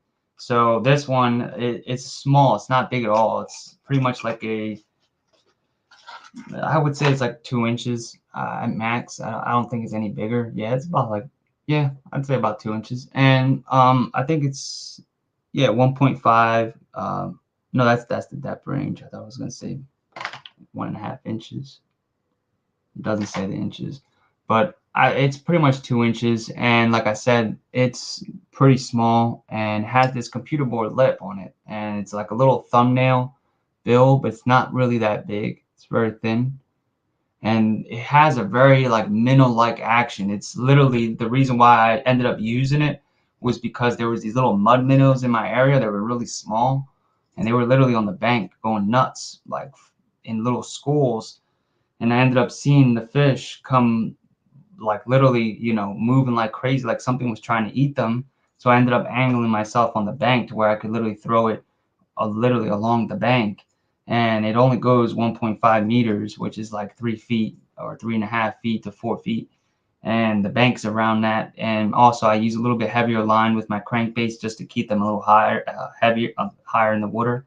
And literally I just started cranking that, and it was just going through, and it deflects off cover pretty well for not having that big of a lip, and it floats up as well pretty quickly. And but like I said, it's very small, very narrow, and literally as it was coming by, the fish pretty much I ran into like a school of those little mud minnows, and literally hit a little tiny, it was like brush that was collected in this little stream of current as there, and literally just the fish came up and smacked it. and it took off like a damn banshee. And I didn't really, like I said, expect that because it's not that big of a bait. And I Right. was surprised when that big of fish came after, and I was like, why the hell would that little, why would it go after that small of a bait? And it's like it was a 3-4, which is not bad for Yeah. this size of a bait. Right. And what's surprising, and it gives off a good vibration for being so small. It's silent. The other one though, it does have a rattle in it, and it's also made out of like a butyrate bone plastic. Oh, cool. This one is not. This one is made out of a different plastic, and it's a little different. So this one's more for high pressured water. The other one's a little bit for different scenario where I think you have a little bit more tinted water, stuff like that. But like I said, it's a really nice bait, and it performed pretty well. It has super sharp hooks, like very sharp. I think they're Ichikawa hooks. That's what they look like. What's it called? The Rezi? The Rezi? What? Yeah, it's called a Rezi. Interesting. Yeah. How much does that thing cost? These are I think $19.99. Okay. I'm pretty sure. Let me see.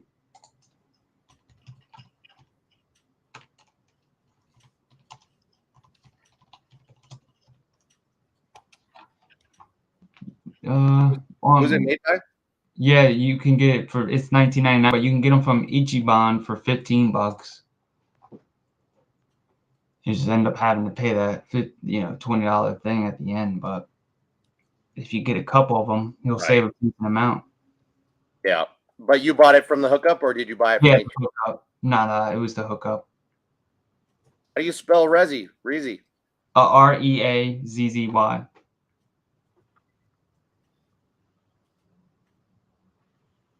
And it only weighs 7 grams too, and it's not that heavy. Like it's a pretty light bait, and it literally casts pretty well for that small of a bait. Like I was not expecting to cast that well, but it does. It's like a little dart. Yeah, quarter ounce. It seems size to be 8 hooks on there. What was that? Size 8 hooks on there. Yeah, they're not big, but they're super sharp, man. And they literally had no issues. It was nuts. They were really good stuck in there. Cool. Yeah, it's a nice bait. I would definitely recommend it. So how many of those did you get?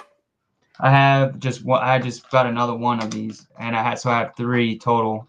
Okay. So just in case, like I said, I lose one, I'll have another backup of another one. Yeah. But it's like I said, they're not the most cheapest things, so you can't always sometimes buy 4 or 5 of them at a time. But at least if you buy a couple or 1 or 2 every time you buy one, you can stash up on them.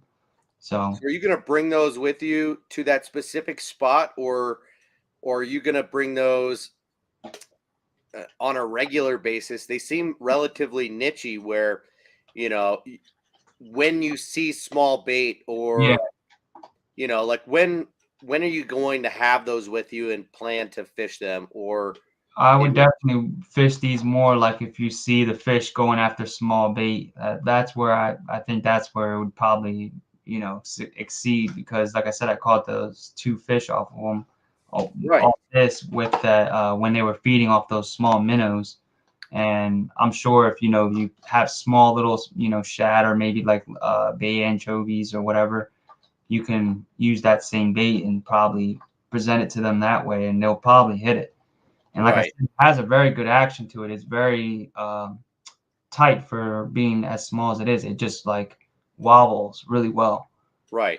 So is it more of a time of year thing or a body of water thing for you? Because being a bank angler, I probably wouldn't carry a bait like that with me every time I go out fishing, right? Well, when are you gonna have that with you? There, I would carry it with me pretty much every time, just because maybe like I said, I have a lot of fish around here that are tiny wise, the bait wise. Sure. We get a lot of small little minnows and mud minnows, which don't get really that big, and when they're small, they're really that average size. Right. So, and then we also have these small little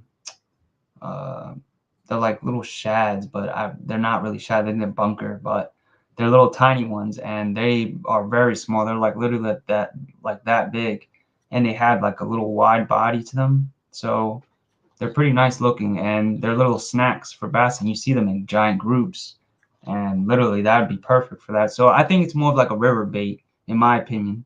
Yeah. So I think it works more in that because that's where I was using it at and was catching the fish with them. So I think that's why. I like that. You know, you got a tight action, but a relatively hard vibration to it, and a small profile. Seems like could be a good year-round bait, not necessarily just for cold water, but Yeah, what I was surprised is bait. that it was catching the fish that it caught. You know, that's what I was really surprised on, is that they were actually catching, 3-pound fish. Right. And that's where I was like pretty surprised on. I was like, damn, that's pretty interesting.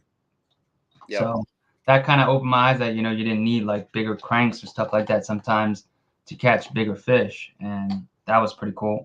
So cool. This is the second nice. bit, which is the triple one. Yeah. And I think that's a pretty cool bait. I never actually owned one, so that's why I wanted to try it out. And it's pretty cool and unique, definitely. And yeah, now show it to us and explain, because it obviously the thing that makes it unique is the underspin blade on it. Now, essentially, does it replace the hook? No, it's along with. That's what I was actually, when I first saw it, I was like, wait a minute. I was like, I thought it was separate, just like you just mentioned. Yeah.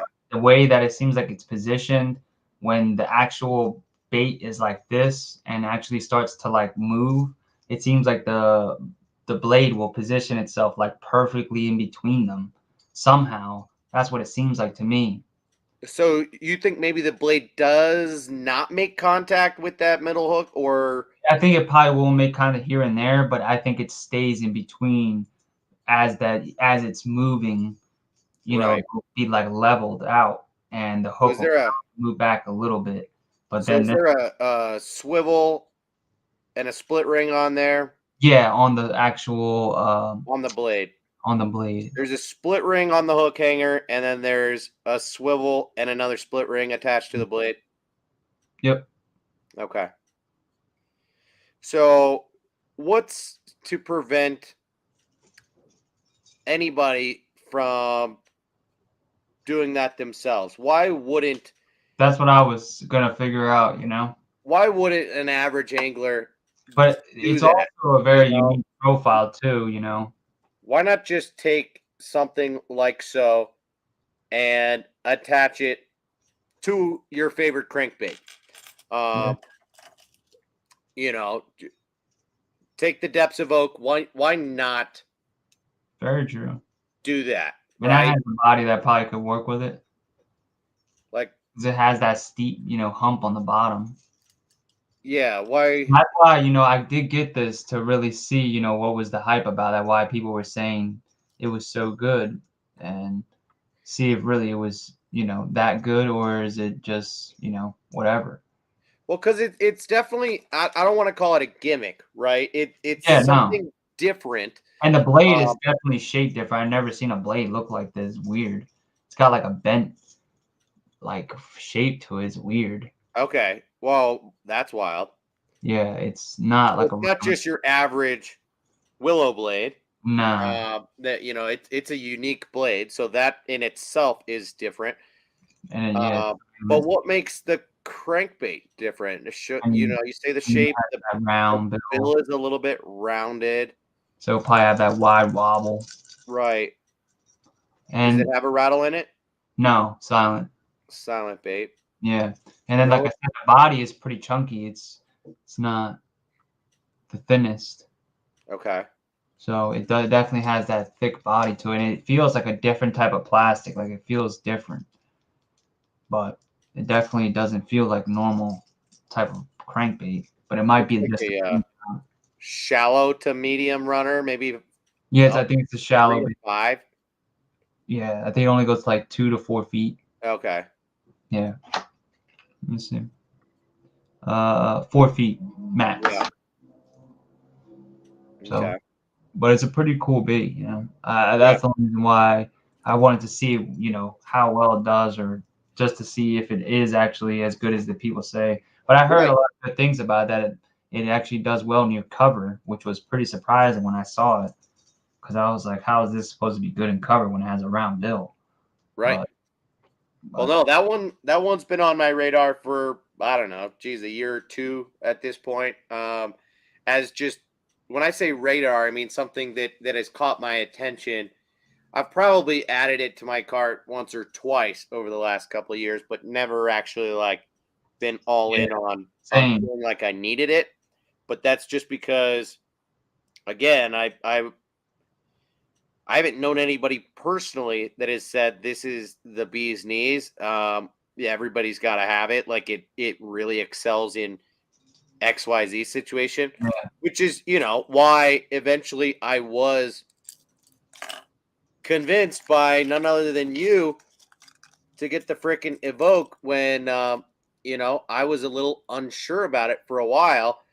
But I had been unsure about a lot of square bills for a while, just thinking for the most part, a square bill is a square bill in the sense that you're going to fish them mostly in the same areas, wood and stuff, and on a similar type of retrieve, right? You're generally speaking going to bang into cover in shallower water, and you're going to want to fish it relatively quick. But the fact that the Evoke performs really well in heavy cover, backs out really well, and you and a number of other people have said that it has caught tons of really big fish and does not get hung up very much, if at all. Certain feedback like that just really kind of get my attention. So, I haven't necessarily heard stuff like that about the Chippewa, but I generally have heard only good things about it. So I'm curious. Do keep us posted on your impressions of it and your experience once you have an opportunity to actually give it a shot. And John had asked a question that said, "What are your favorite buzz baits and topwater baits?" Yeah. To be honest, buzz baits, I like pretty much just a couple of them. Like I said, I have actually a couple of them, but I still have one in a package. A couple of them actually, but I have these 3 baits really, and I also have an old one that I like to use, but I'm not sure if they still make them. But this one here, which is the Cavatron, and it's an old one, but this is from like a couple, like at least a long, like damn it, still fucking. That's a really squeaky buzz bait, straight out of the pack. I like the Cavatron a lot. Yeah, and like I said, Martin, or who was responsible for that bait? I think it was Scott Martin. Roland. No, yeah, Roland. Never mind. I like that buzz bait in a 1/4 ounce. Yeah, I think this might be the 1/4 ounce. It's an awesome slow rolling buzz bait. It makes a lot of bubbles too. Yeah. And but then also I like the what's it called? The Scott Canterbury buzz bait as well. This one is another good one, and this one doesn't really make as much noise. It's more just for like fast pace, but you put a little toad on the back. You can put the tip toad, or pretty much the zoom horny toad, whatever, the speed toad, and that will work pretty well on here. But they run pretty good and straight. They make a good like plopping noise. It actually sounds more like a whopper plopper than anything. This one mainly. So because it doesn't really have like that squeaking noise, it doesn't really clack at all. Right. And then I actually had this really old one too that is actually pretty unique that I don't think they make anymore. But this is that little voice, the IMA one that I was telling you about. Yeah. The river one. And it's a little tiny compact one, but it's literally super, super stiff. The wire is very stout. Like really hard to bend. Like you can only bend like the top one. The bottom one is like hard as hell.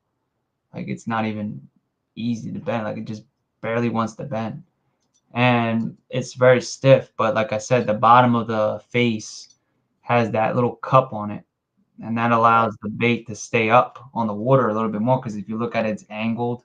If you pretty much level it out, and it pretty much catches the water, so as it's going, it really wants to rise, stay up. And then like I said, that clacker allows it to be pretty loud for being a small little bait. And yeah, I was gonna say, does that have a clacker on it? It looked like it. yeah. Yeah. Yep. And it's pretty nice, and it has, I think it's a brass clacker, so it's pretty good, and it's pretty loud for a little tiny buzzbait and the blade that it has. So it's pretty interesting. And like I said, it does well in the river and near like current. So like that's called the I'm a what now? Little voice. Little voice? Yeah. Sounds like a rapper name. It does. I'm a little voice. All right. Cool. But it's only a 1/4 ounce, and it's like I said, but it has a very strong wire to it. Like it's pretty interesting. Like now, I've never heard about that bait. Where did you get that? Yeah, that Canterbury buzzbait looks like it's bending. No, this is the Cavatron. Oh, that's the Cavatron. Yeah. But yeah, and you can get these from the hookup tackle. Oh, you can? Yeah. But then I also have these old buzzbait that I really don't use much because I don't really want to break it. But it's old. Like I literally had this when I was like in high school, and it's nuts. But it's the old Booyah buzzbaits. Yeah. They're very long. Yeah. That special head on them. Yep. It's like a triangle. I've got 1 or 2 of those. In fact, I'm kind of looking at one. But yeah, it's a wild head. You got the eyes on the bottom. Yeah. You know? I think it was a pretty cool idea, but it just seemed weird. And then it has the frog hook on it. Yeah. So. Yeah, I mean, in general, I like the idea of the blade and the head of the bait being far apart. Yeah.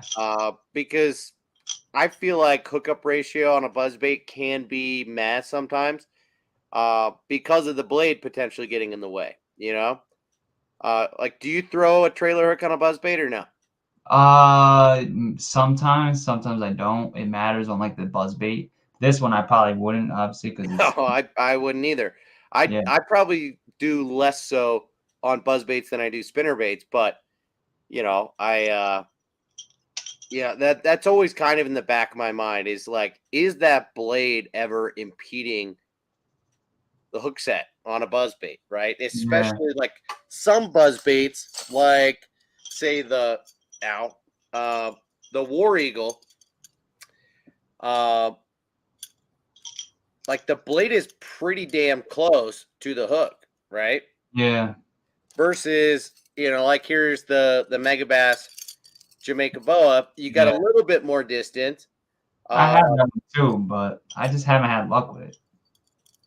But some baits, like the distance between the blade and the hook is not a lot. And if the hook is not very big, then that could certainly play a role. If the fish is engulfing the whole thing and then blowing it out, you might not be able to get them.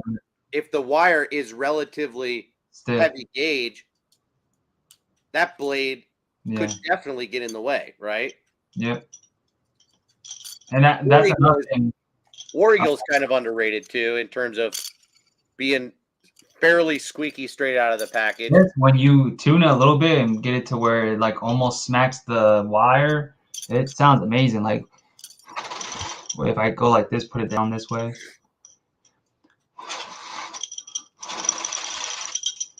Like it clacks that wire very lightly. Like it's weird. I don't even know how it's doing it, because when you spin it, it doesn't hit it, but then when you blow on it, it starts to do it. But it ends up clacking really well. Like if I can get it, and it's extremely loud for, you know, that size of a blade, but it For literally sure. makes a real clacking noise, you know, compared to another bait that has a clacker. It almost sounds like the Jamaican boa when you actually reel it, but it's pretty cool. Well, for the sake of finishing off John's question before we finish off the hard baits that you picked up from the hookup, why don't you name maybe 3 of your other favorite top water baits, period, aside from Buzzbaits? I would say my favorite would be top 3.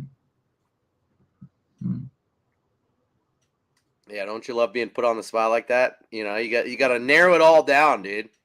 Like last night, I'm like, let's go through this box and that box and this box and that box, yeah. all just top water for like 2 hours. You know, I would say the one would be that Yellow Magic Havana with that walking bait. Sure. Um, Why you gotta do that shit to me, dude? Like you're talking about baits that like you did this with the Depths Evoke. You know, you're doing it with the Power Wiggler and the Sakamata Shad. Now you're gonna do it with the Havana. Stop it. All right. So why the Havana? Because it's a silent. Is it wooden or no? It's pretty much like a. I have it right here. This one is still. You were mentioning it when I was showing the Evergreen JT, right? Yeah. Because from a profile standpoint, you thought it was somewhat similar. Yeah. Roll it for us. See the top and the bottom.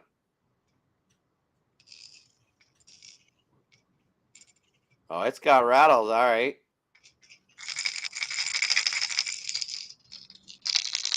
That's a pretty loud bait. Yeah, it's not that quiet. But and that's what, like a 4.5 inch, maybe 110, 115 size bait. Beat up. 2 hooks. You know, I don't love that, but yeah, I know you say that. Yeah, I know that's just my opinion. I'm not saying it's right or wrong. No, That thing I know. looks like it's gotten eaten a lot. So there's you know, there's Yeah, nothing wrong with 2 hooks. It's just a personal preference thing. and like I say, it's got a nice body to it. Like it's like a straight like a pencil, and literally it has like a very. It's rounded on the bottom, and then it just has like a flat top to it. But Right. it literally will go wide, like almost like a lunker punker, but just a small, tiny profile, or not tiny, but smaller. And it just end up going side to side, almost in place. And it does very well. And like I said, it hooks up the fish pretty good. The hooks on are pretty big, so when you put them like too close together, they're almost like very little gap. It's like maybe right. See, that's the thing is when you've got a normal size walking bait with 2 hooks, you could put size 2, size 1 hooks on that thing. No problem. Whereas when you're throwing a 3 hook bait, you got to go to size 4s or, you know, it like all of a sudden it's different. So, yeah, that's a good point. Yeah, and then like I said, it works, man. Like I said, it's caught like a decent amount of fish, and I use it a lot more like right when it's getting to like nighttime, almost like as it's getting dark, and I usually catch tons of fish. And also like in near current, it seemed to do really well, like right when it was getting dark, and I caught a lot of fish on it that way too. So, and like I said, this color, I use it in places there's no trout, and it's literally a rainbow trout color. Yeah. And it's bit, so I think it works, and that's why I like it a lot. But, Number 2. Number 2, I would say, I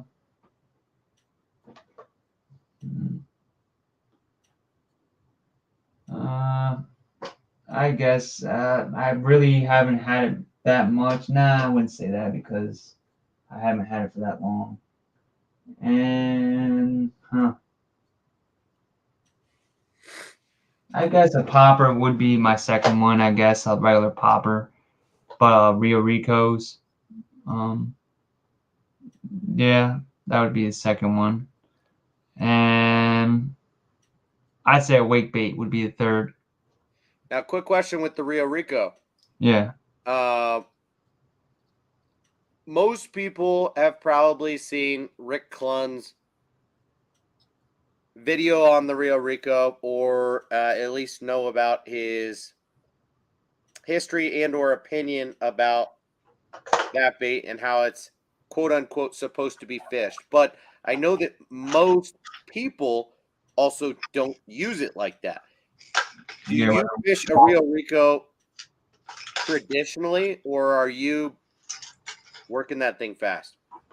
I mainly don't walk it like that. I mainly just pop it. I'll literally slowly pop, just boom, just like a regular popper. I don't really walk it. I really don't really like doing that. If that was the case, I'd just use my walking bait. But you No, know, I swear to God, dude, he's not even walking it. He is like skipping it along on the surface. And like pop, I pop, didn't. pop, pop, pop, pop, pop. To walk it, you'd have to be working it like this, right? Pop, pop, pop, pop, Yeah. pop, so that it's going back and forth. Yeah. He's like reeling that thing in. Ah. So it's Huh. chugging, it's throwing water, but it's coming in hot, dude.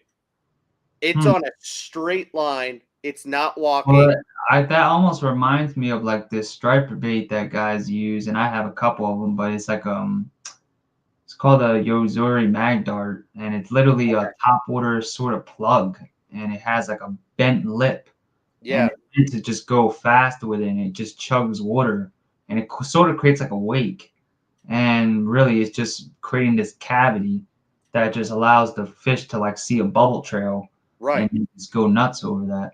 So that's Yeah. maybe what he's Now, doing. I mean, he's got stories galore, right? The dude's got 40, 50 years of experience as a pro, and he doesn't have a million videos out. So it's hard to like know exactly Yeah. what all of his secrets are. But he says with both a Magnum square bill, which Lucky Craft didn't make at least for very long. So now he has Ichikawa making it for him.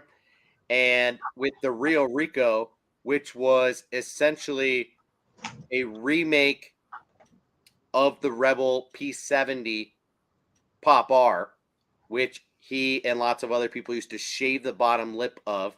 Yeah. He's working these on a super fast retrieve. He said he never thought to do this except for the fact that while he was younger and a pro, he had a client because he was a guide at the time who was burning a popper, like just Yeah. working the thing in super fast, and not like a rookie. Like he knew what he was doing, but in his mind, Rick's thinking, "What the fuck is this guy doing?" But as a guide, like he doesn't want to tell the dude, "You're an idiot. Don't do that." Yeah. So he just kind of like lets it be. And meanwhile, the dude starts whacking on him and catching big fish. And all of a sudden, Rick, as the guide, is like, "What's going on here?" And then starts doing it himself and catches on and realizes like it's the deal. Huh. And then that, in his mind, that is the way that you're supposed to fish the Rio Rico. And I didn't know so where a lot of poppers, like the modern day Rebel Pop R, make that bloop sound that. and Yeah. have like a standard rattle in them, are meant to be fished slowly and on a blooping style retrieve on a cadence of 1 or 2 pops at a time to cover a small amount of water, versus some poppers that kind of bridge that gap, like a Megabass Pop Max or something of the sort, where you can actually walk the popper and change up your retrieve. This is like a totally different presentation. Yeah. So I was just wondering if you fish it crazy like that. That was interesting. I never even. Yeah, I didn't know that. Yeah. I don't think many people do it, even though Rick talks about it. It's just kind of off the wall. But yeah, he says the same thing about a Magnum square bill. The faster you fish it, the more bites you'll get and the bigger fish you'll catch. Well, And that's what I like. some of those things just seem a little bit contrary to like common sense, you know? Yeah. I mean, is it not going to get hung up? That's what I do with the evokes, you know. Are you not going to stop and, go, and then stop? Like, I do really you don't. literally mean burn the thing, or do you mean until it deflects and then let it back out and then boom, boom, boom, boom, boom, bang and stuff? Like, in my experience, if you're grinding that thing, you're going to get it hung up. Yeah. For the most part. In wood, like wood, especially probably, but in probably rocks, you'll probably be good. Because that's what I do with the evokes. Is just grind the shit out of them. Like the bills are like shorter even on some of the ones I used a lot. They literally look like they're grinding off, and you can tell like they're not even the original shape as a new one. Right. So, yep, for sure. So it's pretty. Sorry to go off on a tangent there. What about a wake bait? What yeah. What wake bait do you like? I like my rats really. Yeah. I've only been using them for like 2 years, but usually I really like the rats overall. And last year I got a couple fish on the elude bait. The rat, I don't have it on me right now. It's in my kitchen, but I do have another one that's like an elude bait, but it's not the exact one. But it's a two-piece version of this, so it's pretty much similar to this, but just with this piece connected. So right, you got that fat ass on it, huh? Yeah, it's huge. Yeah, and it makes a lot of noise. This one here, this one of my favorite 3-piece rats, but this one makes like the best sound ever. Dude, as it's knocking, it makes this like swishing noise. It's like almost like a whopper plopper noise, like that bloop bloop bloop bloop bloop. Right. And it's weird, and then that's like, and then the tail at the same time just kicking, but then it knocks at the same time, which is weird. And like I said, it's the bait knocking, not a rattle, right? Or is it both? No, it doesn't have a rattle. Right. So it's the clacking of the back of the bait hitting the joints. Pretty much. Yep. Yeah. And then at the same time, just makes that swishing noise, and it sounds like just like a sort of like a bait fish or a little small fish like scurrying on top of the water, and it really sounds really nice. But like I said, I haven't caught any fish on this one. I caught it on a 2-piece version. This one is more newer that I haven't used that much, but I did test it and it swam amazing. And you can literally burn this one and it'll go down like a foot to like a foot and a half and it'll swim like straight. Yeah. So it's pretty cool. So that I really want to use these more though when it gets warmer and at nighttime this year. Because I didn't do too much night fishing last year. I did like some of it, but not too much. So that I really last 2 years I've done too much night fishing. It's like that. Dude, bugs here, man, are vicious, man. Like literally, I mean, as soon as the sun goes down, you will get eaten alive within a matter of 10 minutes. See what I do is, and part of this is just because they go through the clothes. I don't know what the hell they are. No, man, I've got a wife and 3 kids, so I literally wait until 10 p.m. I'm not out at sundown when the bugs start to come out. I go out when it's pitch black and the bugs are not swarming. Like the bugs are less of an issue at that time of day than they are in the heat of the day for me. But I agree that at sunrise and at sundown especially, the bugs are really bad. Yeah. Damn. I didn't know that. I only stay out there till like maybe I'll stay like 2 hours past the actual nighttime. Right. See, I'm doing the opposite. I'm going out like late night. I think I only did that once and it wasn't that bad, but I think I didn't actually pay attention to it. I thought it was just like, I was out there and I didn't get bit, but. Right. No, I'm going from like 10 to midnight or 10 to 3 a.m. depending on the bite. You know, it's like, but yeah, I usually don't go out until, yo, Daniel, can you get this douchebag out of here? You got a moderator for a reason, Daniel. We don't need I'm gonna put this user in timeout. All right. So cool. Wake bait, popper, walking bait. And per usual, they're all bougie and wicked cool baits. This the Yellow Magic Havana. Ow, fuck. The Lobina Rio Rico and the Elude Baits 2-piece rat. Yeah, the zombie rat. Zombie rat. What is that jerk bait you just flashed? That's the one I was telling you about the other day. The Steez HK. Oh, the Iowa Steez. Yeah. Minnow. And this is that 37 millimeters, but it looks really skinny. Yeah, that's what I liked about it, was that it was very skinny. So I was like, you know, it may be long, but the profile overall is not that big. And then it also it's got rotating hook hangers, or did I make that up? Yeah, this is the one that has the rotating hook hangers. And hold on one sec. And then literally has that also that computer board lip. Oh, that wild shape. Yeah, it's like a weird shape too. And also, like I said, it has these swiveling hook hangers in the front and then in the back. This one back here. Right. So you might as well swap the middle one for a blade and make it a Chippewa. You could. No, I'm kidding. That would affect the suspending action for sure. Yeah. I've messed some baits up that way. You know, what I might do though is take some Zappu floating board and put it on it so I can make it actually slow float. True. And use it in a little bit more shallow water. Yep. And like I said, but the reason why I got this was because it had also that paint job that was almost similar to like the K9 that is in Wagasaki. I'm pretty sure there's a Wagasaki too. Yeah. But it has a green see-through top, and then the side is pretty much like a silver pearl color.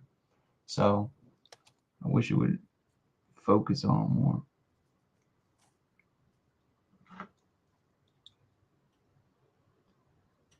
Yeah, it looks relatively plain in this light, but yeah, a see-through green back, that's pretty cool. Yeah, and it has also that casting system as well in it. So nice. Yep. And it's I wonder sometimes about patents. You know, Japan probably doesn't have many of them, right? No, I really don't. This one does, I think, have one, the Maglock. It's like a Maglock version. It's called a Saxis. I have no clue what the hell that means. Literally says new plating technology. I have no clue what that means. But, like, I'm surprised there aren't more Japanese companies applying for patents in the U.S. I think there's a patent on the Vision 110 one. Right, but it like when you just see how much Z-Man cornered the market with the chatterbait, you would think that there's got to be other sections of the tackle game that could be pinched like that. Yeah. Right? Where it's just like it's a game-changing element of a bait, or that makes a bait. Call it the Chippewa, design, where it's a lure that is sold with a blade on that front hook hanger or whatever it is, right? Yeah. I'm surprised there aren't more patents out that are making a difference. It's like, I think Dual Hardcore claims that their magnetic weight transfer system is patented, but there are plenty of other companies that have it, right? Yeah. The Megabass similar, has it, right? Yeah, similar type of system, yeah. maybe it might be a little bit different. Maybe the way they have like the type of like metal that the balls are that are inside. Right. Or the Yeah. Wording and all that can be pretty tricky. Whereas direct blade to head connection, oh, they got them good there. Yeah, that they pretty much make any words to make it sound different, you know? Yeah. So, or maybe say like a couple different things or materials is made out of and makes it different. Who knows? Sure. So maybe a tungsten one would be different than a regular steel ball one, or the LBO. So, but this little bait right here is also another bait I got too from the hookup, which is that other one bait I was telling you, the motto. Yeah, the Zarek. I think the Zarek or the Zeruch, or I don't know. I think it's the Zeruch, I guess. Zarek. I swear. I don't know. I feel like that's got to be a CK sound. I swear. I know it's a CH spelling, but yeah. But regardless, that's an evergreen crankbait. What do you know about it? And I tested this one out. This one, it was a pretty good one. This is like a green pumpkin gill. It's a very nice color. Interesting. That almost has like a lipless body shape to it. Well, actually, it's very thick. It's very wide. Oh shit. Yeah, it's fat and it's pretty big. It actually has like a baby bluegill profile. Right, just the way that it's tall. Yeah. And it's actually like it presents as a big bait, and it is a pretty big bait because it weighs like, I'm pretty sure, like 3/8, like 3/4, 19 grams almost. Well, it is 19 grams, 19.5. So it's pretty heavy for size. And like I said, they have some nice paint jobs. This other one is like a crawl pattern, and it has a similar like that green look to it. I love that color, dude. And if I let the light hit it without actually look at it, see? Oh, that's transparent. I've got that in the flat force, dude. I freaking love that. They call it like olive crawdad or something. Yeah. And it has that little red bottom. Yeah, that thing is killer. Yep, it is. I love that color pattern. I wish it would focus, man. It really pisses me off. Really pissing me off right now. I don't even know where my flat side box is. I would show you, but it doesn't matter. You've got it. That green flake in it. Yeah, it's sick. Yeah. And then it has that little eye in the back, the little dots. So it's pretty cool. But like I said, and it has a very good action to it. It almost has a pretty tight action to where you really wouldn't like think it would have that. You think it would be a really like crazy wobble, but it stays pretty tight. And then it actually has like this coffin lip. It's like very minute that you can't really tell, but it goes in. Sure. Has like a slight point to it.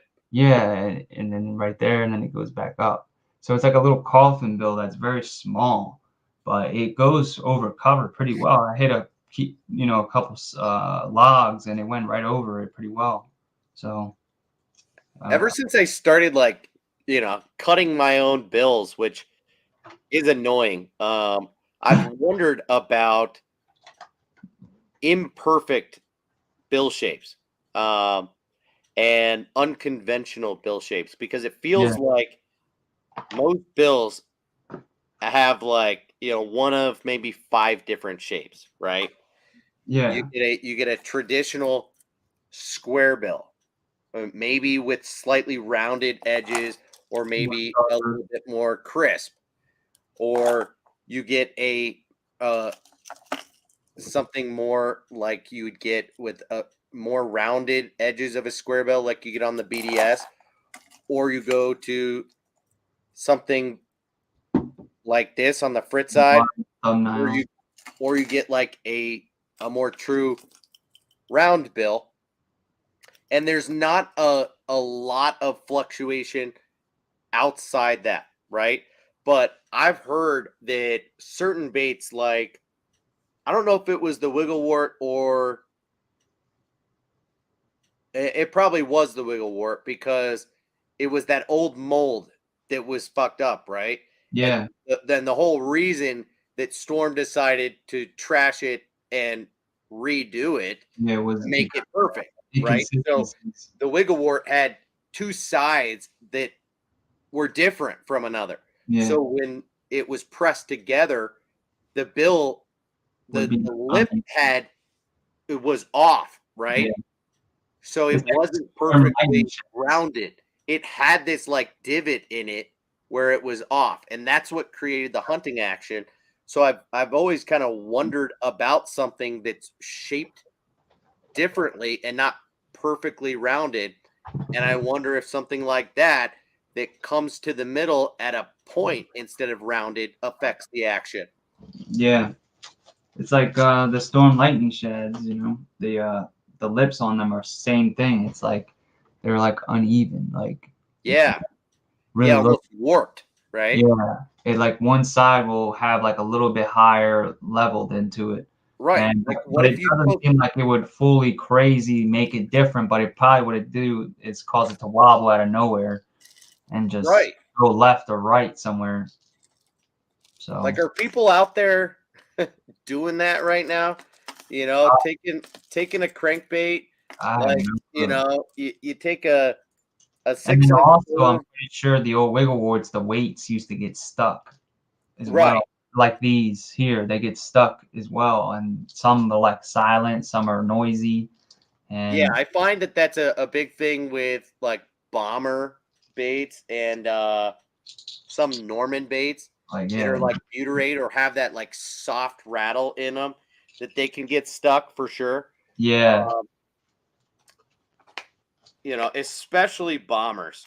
You know, the 100, 200, 300 series baits that have that quieter rattle, it gets stuck pretty damn easily. But yeah, I do wonder if people are out there taking, you know, wigglewort style baits or just crankbaits in general, and almost like taking a lighter to them so that they melt a little bit and warp. You know, yeah, almost, or dip them in boiling water so yeah, that venom. the consistency, the shape of that bill is off a little bit. Because Huh. obviously you can't bend it without cracking it or Yeah. potentially, you know, messing up the integrity of the connection of the bill to the bait. But what about just throwing some heat on there to Hmm. actually change the shape of the bait Yeah. to affect the action? I have to assume that people are out there doing that. I don't know. Yeah. It's like sometimes, like I said, like I filed down my the lips on some of my baits and stuff like that to try Right. to like make the action a little different. And I did that with one of those lightning shads, and then also I think I have that damn yeah that OG Slim where I cut the lip down like a little bit flat to where it makes it into Interesting. like a square bill almost. So did you But file that or did you cut yeah, it? How'd you do that? I cut it and then filed it down. Yeah. So I used like some nips, and then pretty much then after that just used the file to get it as close as I could to where it was like even Yeah. and just No, like that's a cool idea. I like that. so it's a little bit like shorter, so probably go a little bit shallower, and then Yep. also maybe have a harder thump to it and tighter. And So potentially deflect better as well. yeah, so I need to test it out and see how it works. I have not tested it yet, No, but that's a good idea for sure. yeah. Speaking of nips and cutting, dude, I cut the damn cords on that box And it's still right before going. the stream, and I probably destroyed. If ever I need to set up an alarm system in our house, it's not good. I cut like 4 different cords, and to the point where I ripped them off of the circuit board, Ah, and it started pulling other stuff off of there. Uh, because as I was doing it, it like stopped the clicking sound for a few seconds, and then I would stop, and it would start clicking again. I'm like, oh my god! So I started just going nuts. This was like minutes before we went live, because I knew that you would probably be doing a little bit more talking and my mic might be here. Meanwhile, people are hearing the clicking while you're talking. I freaked out and am still kind of freaking out because Like it's clicking, but on. nothing's connected. You know, of course there's a million cords there, but like the red and black, the battery is totally disconnected. The cords are cut on both ends. It's trashed. Like there is no alarm system. I don't know how. Like, you it call makes or me want to rip it off the wall and just beat it to death. But I don't know what's security going on. system people didn't call or nothing. Oh hell no, dude. No, this was installed when the house was built 8 or 9 years ago. We bought the house 5 years ago, and we have not used the alarm system. It came with the house, and then yeah, these systems, just like smoke alarms and everything else, they have a battery life. They have a My neighbor has one, dude. So we've had to change our smoke alarm batteries and things like that a number of times. That's fine. They've got like, you know, a 2 to 4 year life on them, but the alarm system has like an 8-year life, and the thing went off. Like the alarm hasn't been on or active since we bought the house. We don't utilize an alarm system.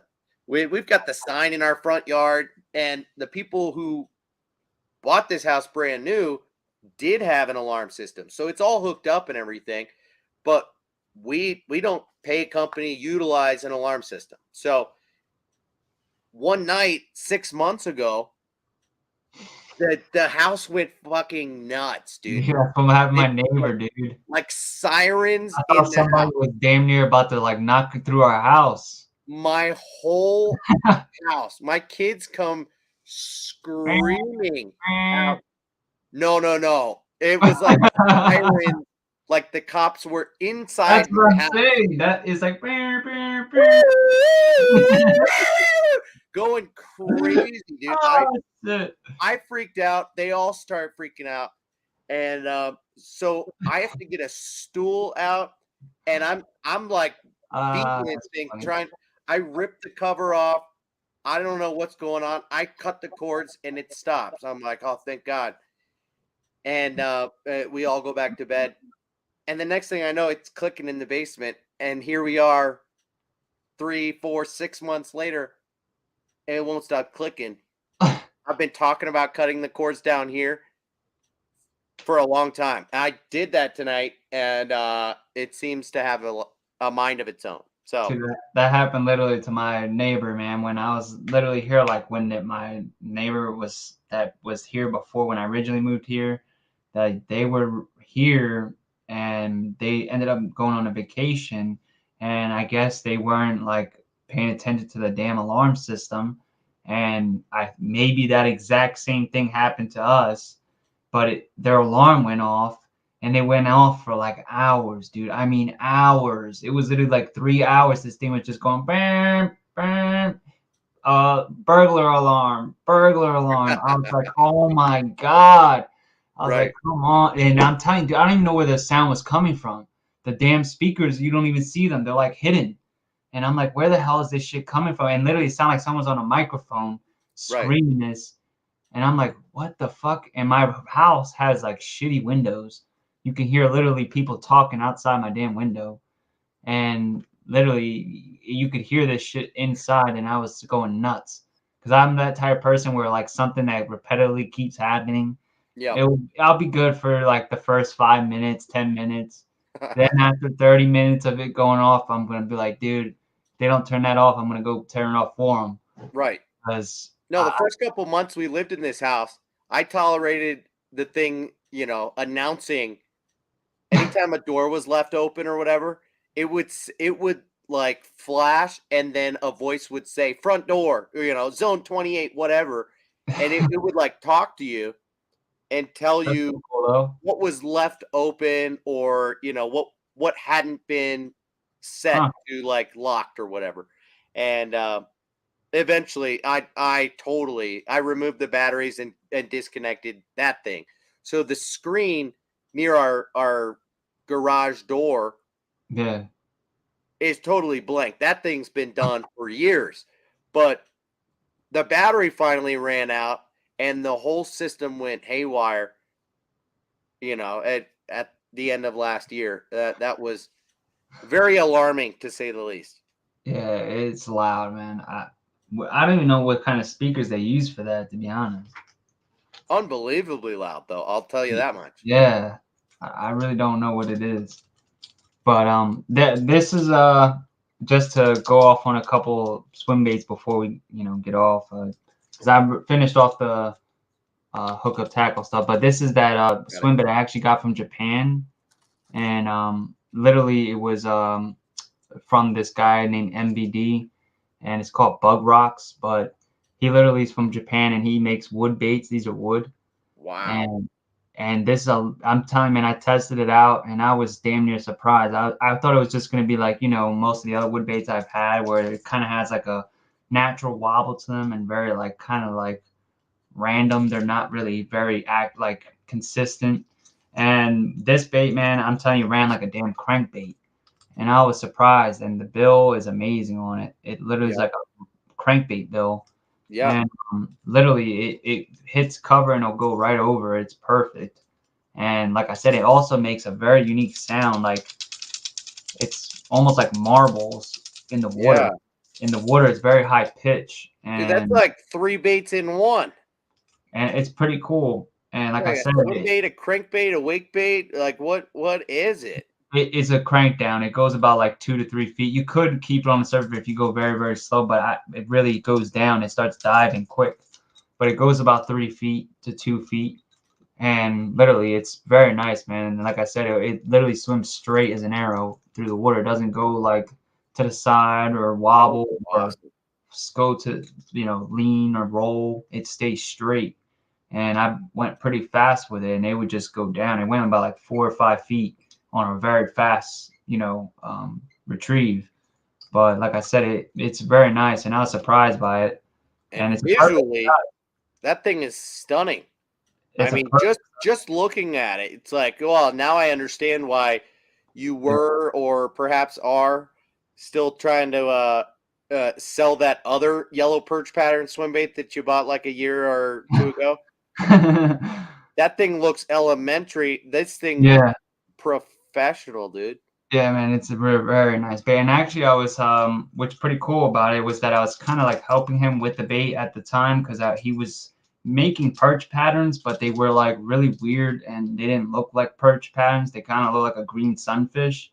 And I was like, that's not like what we have over here in the US. And he really makes baits for like the US guys. And I showed him, I was like, that's more like a DRT color. And it still kind of looks like a DRT color, but it's a little bit different. It has more gold if you look at it in person, but it's very similar to a DRT color. Wow, yeah. And I was like, let me get that out of the way. And like I said, it's pretty much similar, but this one here has, if you in person, it has more gold into it. But literally, I just sent him like a ton of like pictures of that I've caught of like perch that I took up close. Cause I take a lot of close-up pictures of like bait fish and stuff, just so I can match like my baits and stuff. Are you Leo Shang, little EPF, extreme Philly fishing? Yeah, and but I do that. I take little pictures of that stuff, and even like I did that with like a bunker. I had like there were schools of bunker, and I just snagged one with a damn crankbait, and ended up taking a picture of one, and it literally looks like some of the baits I got, but cool. And it's pretty cool that you can do that. But I did that, and he ended up making this color, and I was like, yeah, that's way better. And you kind of see the golden in it if you look at it there. Yeah, got that flash of it, but then it goes back to green and certain so it's pretty cool. And like I said, it works very well. I was surprised, and like I said, it's a perfect size. It's not big at all. It's very small. Right. Yeah, that's like a 4-inch bait, huh? How much does that thing weigh? I think 2 ounces. I'm pretty sure it's not much at all. And so is that guy? That's just like an individual dude, right? Yeah, he's on Instagram, and you can get him. It took about like 2 months to get it, but it wasn't that bad when really in all terms, really, because it's like a wood bait, and he makes a little batch of them at a time, right? And he tests them and tunes them for real. He doesn't just say that. like Right. I've had with other people that I'm not going to mention, but that where I've literally said, oh yeah, I'm tuning the bait, and then you end up getting it, and it doesn't even seem like he even fucking sorry, but he Right. didn't tune it, or and that really annoys me. And and then you ask them, oh, did you do any tuning or whatever? And they're like, oh yeah, I tune every single one of my baits. And I'm like, well, if you would have, it wouldn't be running like that. So, and I've had other wood baits or rats or whatever that are wood and didn't run like that, and literally would run like I just say another bait I had that literally it would run all the way to the left, and at the same time, if you went above like a medium speed, the damn rat would just spin like a top.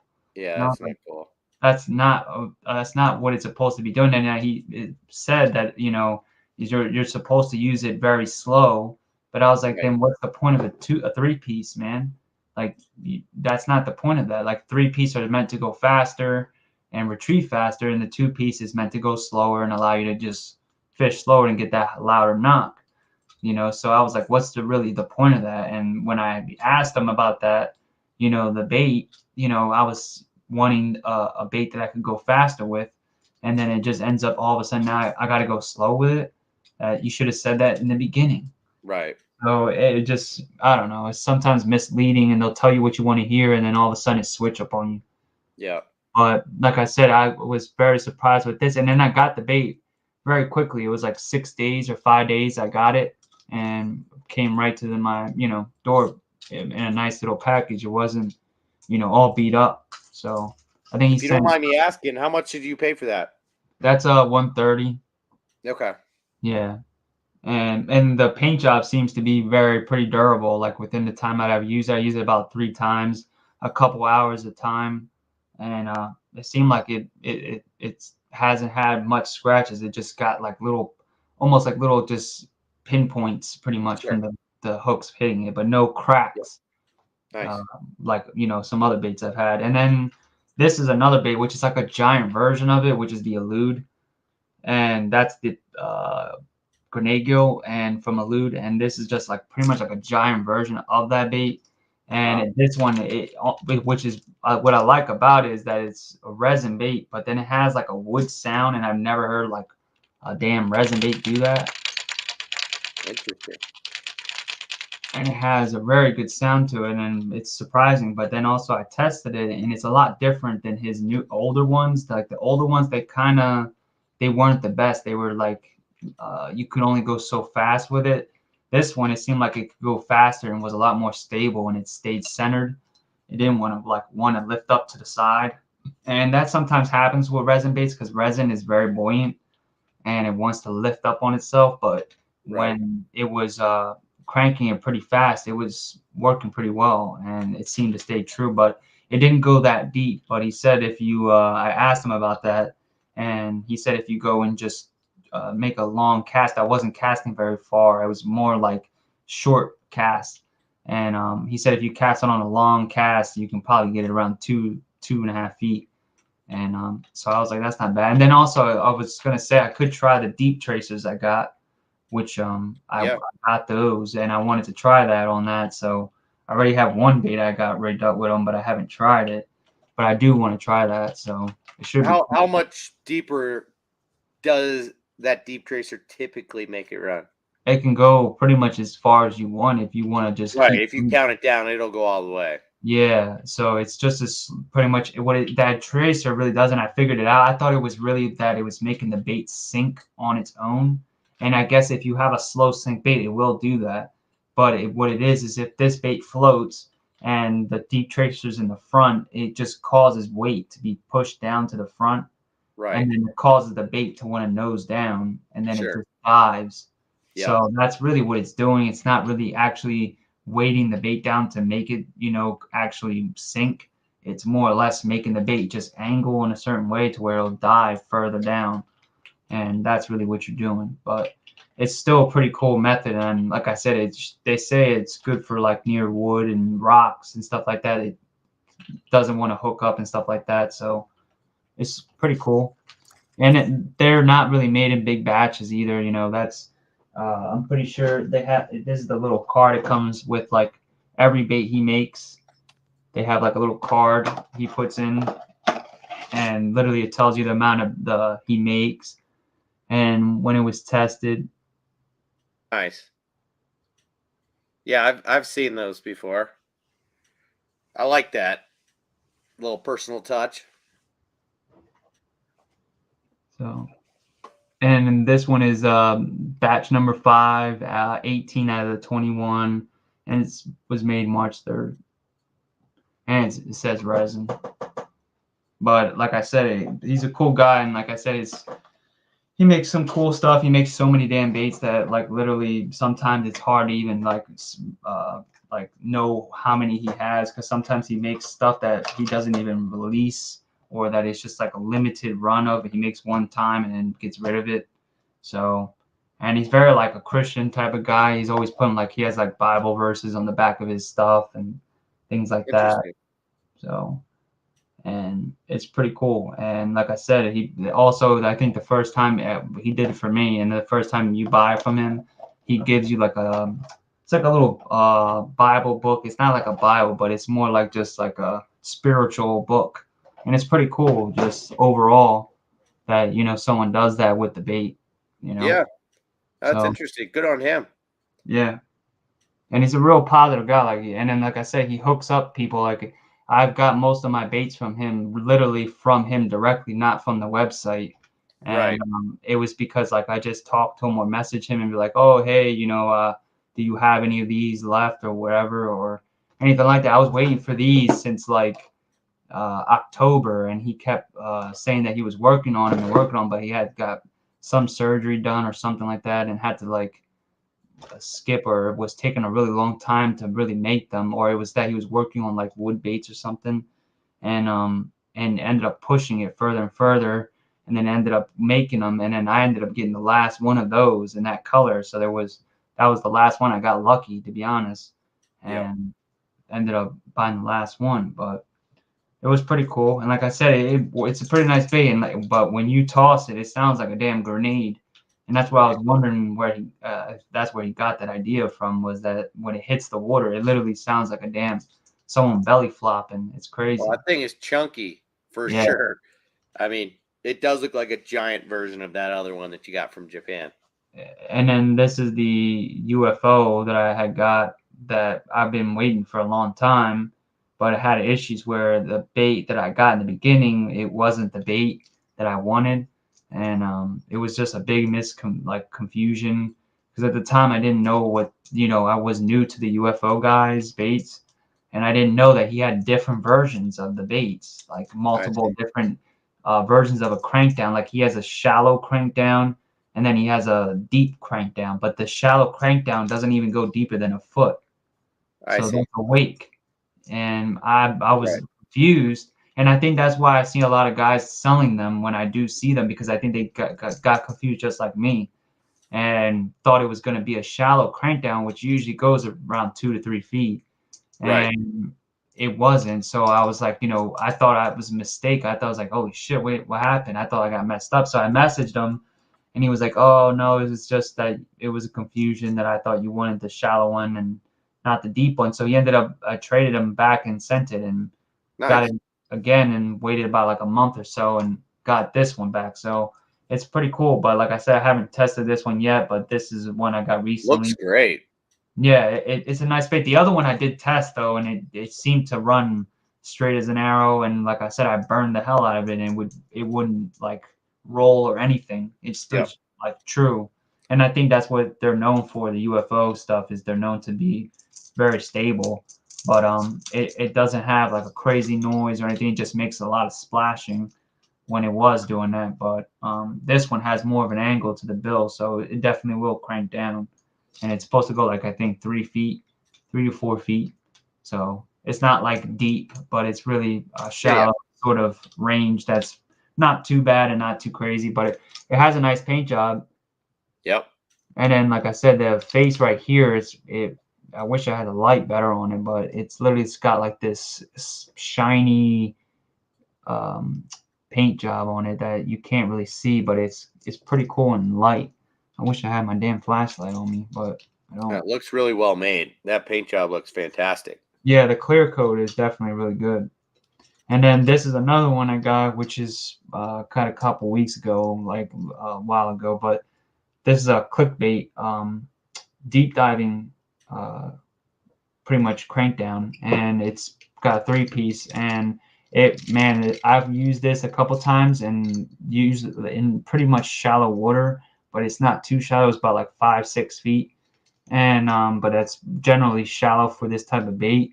But I was short lining it and then pretty much using it to pretty much go over wood and brush, and it literally combed right through. Like it didn't get snagged for nothing. And that's why I was like, that's what I really wanted to use for, because I was like, you know what, this bill's so big that it would literally just boom and go right over everything. Right. So I was like, you know, why not try to do that, but for shallow water, and just short line it, and it would do that sort of same thing. And it seemed like it worked too. And I put a whole bunch of floating board underneath. Yeah. So that it would float up faster and get even more of that, you know, cover, you know, flotation, to where it's like almost like a square bill, and it will, you know, recover a little bit better, or even better off that, you know, hits. So it seems like a cool bait, and it's made by this clickbait guy's named Clickbait Customs. He's a painter, really, and then he ended up getting into his own baits. So interesting. It's a pretty cool bait, and it swims really good. Yeah, when you first showed it, I was like, Jesus, that's just like an oversized jointed shad wrap. Yeah, but no, I mean, I definitely it's nice. see differences. That's a pretty wide body. It has, what's that hollow sound that I'm hearing? You're probably, it's this damn hook thing. Got it. It makes a little clanking noise every here and there when you hits the body, but it does make like a clanking noise when you're hitting it. Sure. Yeah, those joints are pretty wide swinging too. Yeah, it has actually it's pretty tight actually. Like it literally will go like that on itself, and it literally looks like a fish swimming, like a trout trying to eat something, and it's pretty nice. And there's actually a swim video you can look on his Instagram on it, and they swim really good, and especially like in deeper water, they're really sick. That's why I really wanted to get it, was to fish in when the high tide or something comes, and it's real deep. And usually my other crankbaits don't fit, you know, go that deep. This would probably work really well. And then when the water is a little bit warmer, and allow the bait to, you know, float a little faster with the floating board. So cool. That'd be cool. But like I said, again, it's also because the guy, it's like I said, he's a painter, and that's his first bait that he made. So it was pretty cool to like see it. And I was like surprised, you know, of how good it was off the first bait that he made, you know. And then this is just a damn trashy bass, multi-jointed swim bait crappie. And it's just a multi-piece swimming bait, pretty much a 4-piece is pretty much what it is. And but it's a very good profile, and like I said, the paint jobs are very good, and they're not expensive. They're pretty reasonable for what they are. At the time when I got it, it was $90, but you can get them for $95 now. And like I said, they're a little hard to get, but it's just like with anything swim bait wise that are small, handmade. And but like I said, the paint jobs on his baits are nasty. Like you can. Well, and profile wise, that's about as close to a crappie as I've seen, dude. Look at the nose on that thing. That is a crappie. Yeah, it's pretty much spot on. And then literally, I swam test this thing, and it is nasty, dude. Like it glides out, like it will swim real tight, and then all of a sudden, if you just pause it, it'll literally swim on its own, like away. That's cool. It will just glow like that, and then all of a sudden, and it's pretty interesting. And you know, my other small baits will do that a little bit, but not as far as this one does. It's like almost like it roams free on its own on the paws, and I thought that was kind of cool. So, and the tail is also a pretty nice tail. It's got a like a silicone tail, like a burrito baits. Yeah. So it's like hand painted, and it's pretty nice. So, and it's pretty durable, you know, with that silicone. Sure. So it's pretty interesting. And then I like the segments that it has. I don't like the regular joint segments like the other baits that I just showed. Right. What's it called? Like that. Yeah, where you get that total separation. Yeah. Different system there. Yeah, Where this one I think on this this is guy are almost more of a smooth swim to it. yeah, they're like truly more, connected, almost inside one another. exactly, and it's like I think it has more of a natural swim to it, and it just looks real more natural to me, versus having that space in between the joints. Yep. So I think that's another thing. I think this is gonna get smashed when it becomes like summertime. And like I said, the paint job on this thing is incredible. Like if up in person, man, it is sick. So I would definitely recommend trying to get one of his baits because they're sick. And then also secondhand, they go for a lot of money, and they're only like $90. So it's weird. Like they're worth like who makes those? Trashy Bass is what his name is. Yep. He's a pretty good guy, and he definitely helps you out if you like just interested in his stuff and just like, hey, what time does this stuff drop? He doesn't really tell people, but if you just get to know the guy and just message him a little bit, interested in the baits, he'll pretty much tell you. And then this is just a bait. I've had this for a little while. I didn't show it much. Is that LaGrady? No, this ain't that. This is golden swim baits. I would not recommend buying anything from the guy, but because this is the guy that I had the issues with. One that was trying to keep me from getting the bait in the beginning.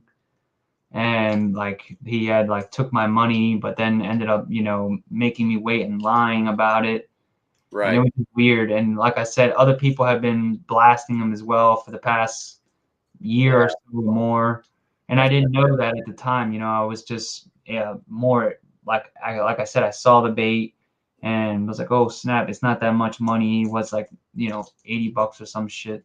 It wasn't expensive. So I was like, let me try and get it. So, and it was, painted by the same guy who paints the clickbait stuff. That's the same guy.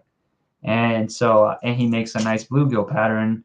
And I was like, let me try and get that. But then it ended up being this whole fiasco. Right. And that's how I got my Instagram and Facebook deleted. That was from this damn bait. And because I ended up calling him out on Swimbait Universe. What? You were reported by somebody or? Yeah, I got reported for a joke that was literally nothing. And it was like out of nowhere. And it was right after I had made that post on Swimbait Universe. And I never got a report before about anything. And I've made worse jokes of stuff. And literally I was like, oh, I'll give my kidney to somebody for a bait. And somebody reported as organ trafficking. And literally, I literally got fucking deleted for organ trafficking, like behavior. I was I think it said that I was fuck, I forget the name. I was like encouraging. I was encouraging trafficking, organ trafficking. That's funny. Like, what? All right, well, shoot, we've been on for 2 hours and 40 minutes. This is up there with one of my longer live streams. We got 14 people in here still somehow. That's crazy. The comments have been slow tonight, but I think that's because everyone's been glued to chilling, and I appreciate that.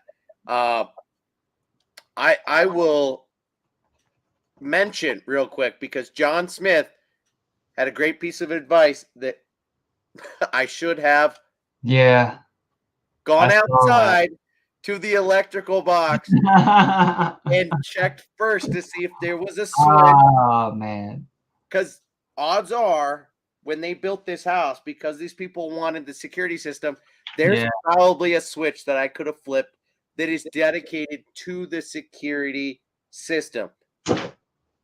I swear, I did too much damage before this live stream, but in order to solve the clicking problem, that is most likely what I need to do, and I'm going to do that. Thank you, John.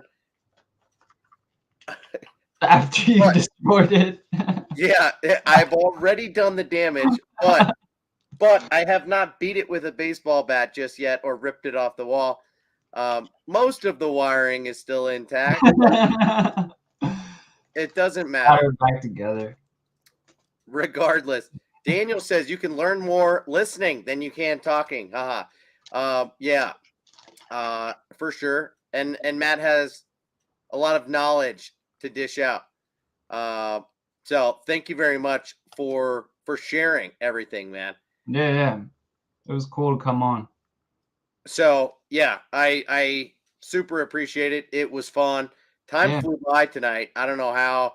We're about 3 hours in. It did go by. And like I said, that always happens when you're talking about JDM or any type of baits. It just flies. Yeah.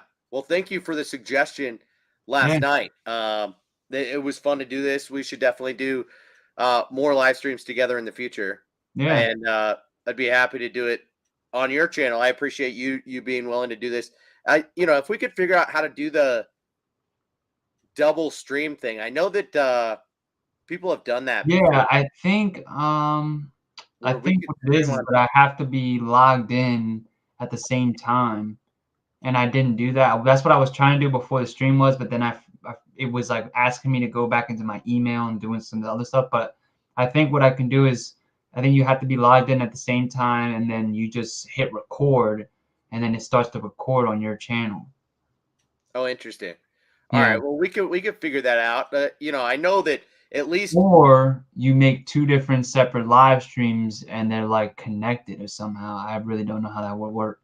Right. Like before you actually make the live stream, like you invite somebody or like beforehand and they're like somehow connected to that. Right. I really don't know how that would work. I'm sure we can figure it out, but at the very least, what we could do is just kind of take turns or stream on each other's channels. It's wild how